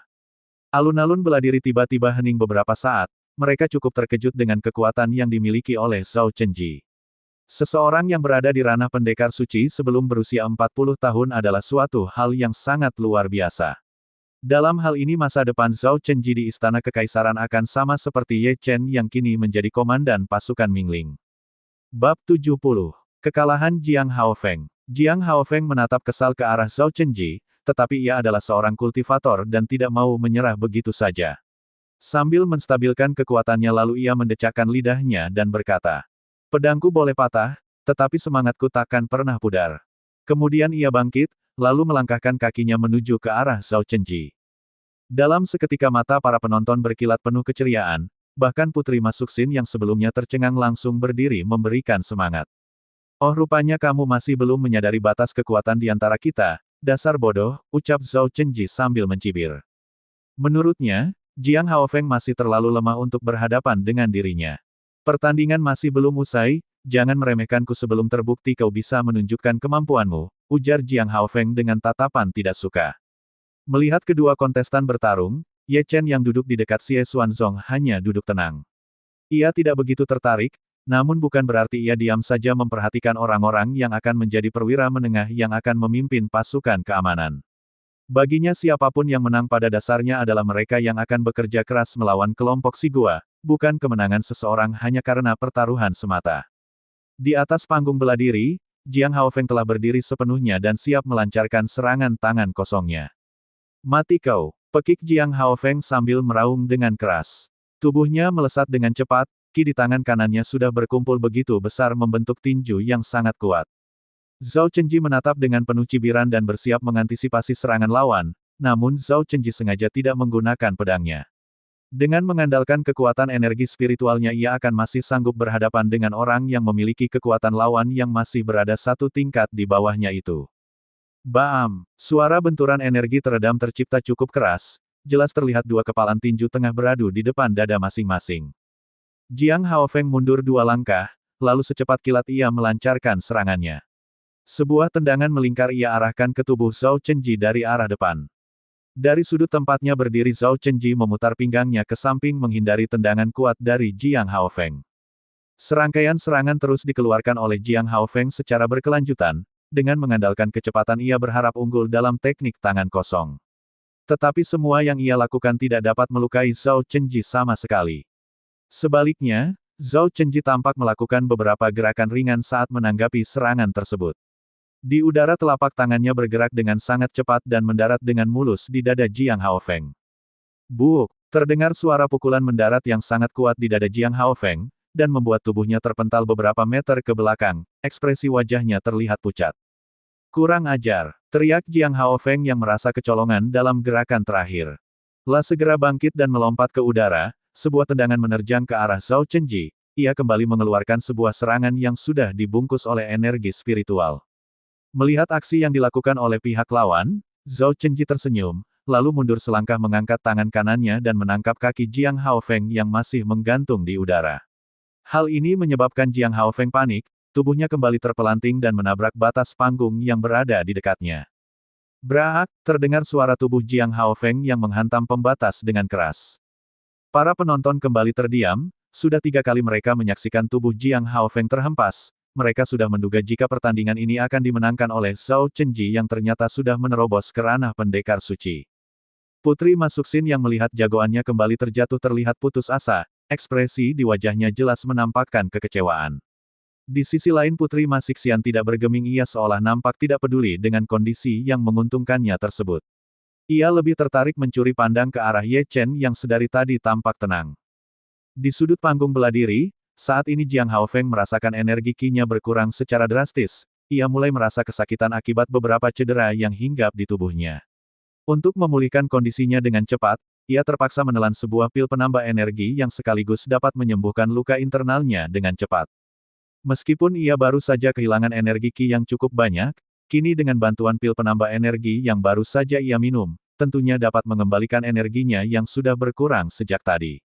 Kemampuan pil tersebut dalam memulihkan energi berlangsung dalam waktu yang sangat cepat, membuat Jiang Haofeng kembali percaya diri untuk menghadapi Zhao Chenji kembali. Jiang Haofeng tentu saja melakukan hal ini dengan tertutup, ia tidak mau rahasianya terbongkar dan menyebabkan pihak lawan bertindak lebih kejam kepadanya. Melihat Zhao Chenji yang masih berdiri dengan jumawa tersebut, Jiang Haofeng lalu berdiri dan bangkit sambil berkata, "Aku akui kamu memang kuat, tapi aku bukanlah seorang petarung yang lemah yang bisa menyerah begitu saja. Hahaha, majulah kalau begitu. Kali ini aku takkan memberikan kesempatan lagi, jangan anggap aku kejam karena sudah memberikan kesempatan kepadamu sejak awal," ujar Zhao Chenji sambil melirik ke arah Xie Molan, ia ingin terlihat bijaksana dan tampak kuat di depannya. Mendengar perkataan dari Zhao Chenji, kini Jiang Haofeng sudah tidak menahan dirinya lagi, aura energinya terus ia tingkatkan dan membakar energi dalam pil penambah energi hingga ke tingkat maksimal. Ia mengatur napasnya, memusatkan energi ki ke telapak tangan kanannya, lalu melesat maju dengan kecepatan yang lebih cepat dari sebelumnya. "Rasakan ini!" teriak Jiang Haofeng dengan aura yang berkobar. Bam! Bam! Bam! Tanpa ragu sedikitpun Jiang Haofeng menyerang Zhao Chenji dengan brutal. Setiap pukulannya ia kerahkan dengan sangat cepat dan mengandung energi yang sangat dahsyat. Kendati demikian hal itu masih dapat dihindari oleh Zhao Chenji tanpa kesulitan berarti. Di matanya gerakan Jiang Haofeng tersebut masih terlihat lebih lambat, dengan mudahnya ia dapat menangkis dan mengelak. Gerakan menghindar dari Zhao Chenji membuat Jiang Haofeng kesal, semakin lama ia menyerang maka kekuatan ki-nya juga semakin menurun dan hal ini tentu saja menyebabkan fokusnya menjadi berantakan. Melihat ada celah yang tercipta, Zhao Chenji segera memusatkan tenaganya ke telapak tangannya. Buuk! Sebuah pukulan keras tepat mengenai perut Jiang Haofeng. Dalam sekejap, dari dalam mulutnya memuntahkan seteguk darah yang berwarna merah pekat. Jiang Haofeng membungkukkan badannya menahan sakit dari pukulan yang baru saja ia terima, ia merasakan sudah tidak memiliki keseimbangan di tubuhnya. Dalam sepersekian detik berikutnya Zhao Chenji mengambil langkah lanjutan, sebuah tendangan keras menghantam tubuh Jiang Haofeng tanpa bisa dihalau. Braak! Tubuh Jiang Haofeng kembali terpelanting, melayang di udara sebelum jatuh dengan keras di dekat tribun penonton yang berada di luar panggung pertandingan. Bersambung.